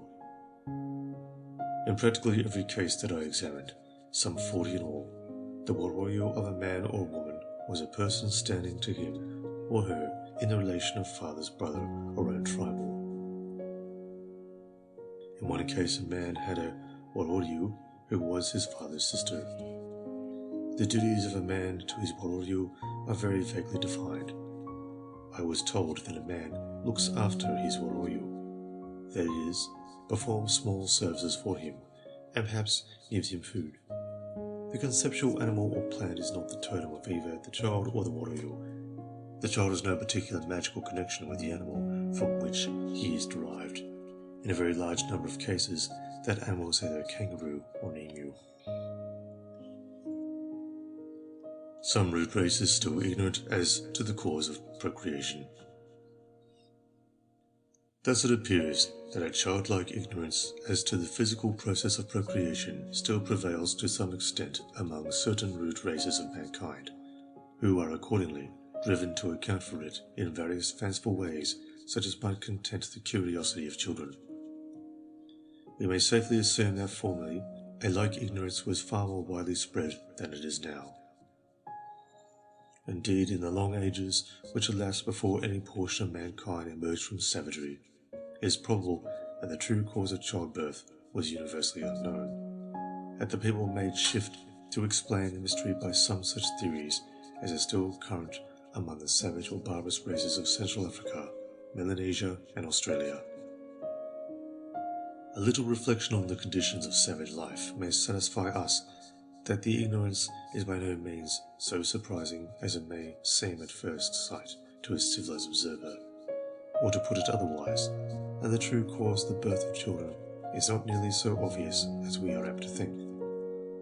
Among those savages, such as all men were originally, it is customary for boys and girls to cohabit freely with each other under the age of puberty, so that they are familiar with a commerce of the sexes which is not and cannot be attended with the birth of children. It is therefore not very wonderful that they should confidently deny the connection of sexual intercourse with the production of offspring. Again, the long interval of time which divides the act of conception from the first manifest symptoms of pregnancy might easily disguise from the heedless savage the vital relation between the two. These considerations may remove or lessen the hesitation which civilized man naturally feels at admitting that a considerable part, or even the whole of his species, should either have doubted or denied what seemed to him one of the most obvious and elementary truths of nature. Legends of Virgin Mothers. In the light of the foregoing evidence, stories of the miraculous birth of gods and heroes from virgin mothers lose much of the glamour that encircled them in days of old, and we view them simply as relics of superstition, surviving like fossils to tell us of a bygone age of childlike ignorance and credulity. Part 8. Sacred Stocks and Stones among the Semites. Procreative virtue apparently ascribed to the sacred stocks and stones as Semitic sanctuaries. Traces of beliefs and customs like the foregoing may perhaps be detected among the ancient Semites. When the prophet Jeremiah speaks of the Israelites who said to a stock or to a tree, for in Hebrew the words are the same, "Thou art my father," and to a stone, "Thou hast brought me forth," it is probable that he was not using very rhetorical language, but announcing real beliefs current among his contemporaries. Now we know that at all the old Canaanite sanctuaries, including the sanctuaries of Jehovah down to the reformations of Hezekiah and Josiah, the two regular objects of worship were a sacred stock and a sacred stone, and that these sanctuaries were the seats of profligate rites performed by sacred men, Keddishim, and sacred women, Keddishoth.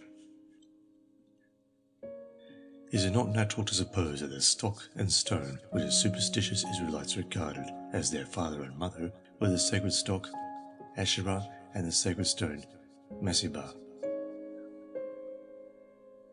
of the sanctuary, and that the children born of the loose intercourse of the sexes at these places were believed to be the offspring or emanations of these uncouth but worshipful idols in which, as in the sacred trees and stones of Central Australia, the souls of the dead may have been supposed to await rebirth. On this view, the sacred men and women who actually begot or bore the children were deemed the human embodiments of the two divinities. The men perhaps personating the sacred stock, which appears to have been a tree stripped of its branches, and the women impersonating the sacred stone, which seems to have been in the shape of a cone, an obelisk, or a pillar. These conclusions confirmed by the excavation of a sanctuary at the Canaanite city of Giza. The infants buried in the sanctuary may have been expected to be born again. These conclusions are confirmed by the result of recent researches at Giza, an ancient Canaanite city which occupied a high isolated point on the southern border of Ephraim between Jerusalem and the sea.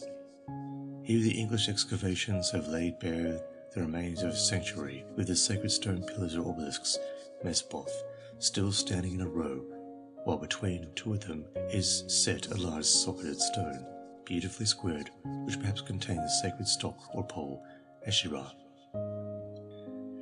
In the soil which had accumulated over the floor of the temple were found vast numbers of male emblems rudely carved out of soft limestone, and tablets of terracotta representing in low relief the mother goddess were discovered throughout the strata.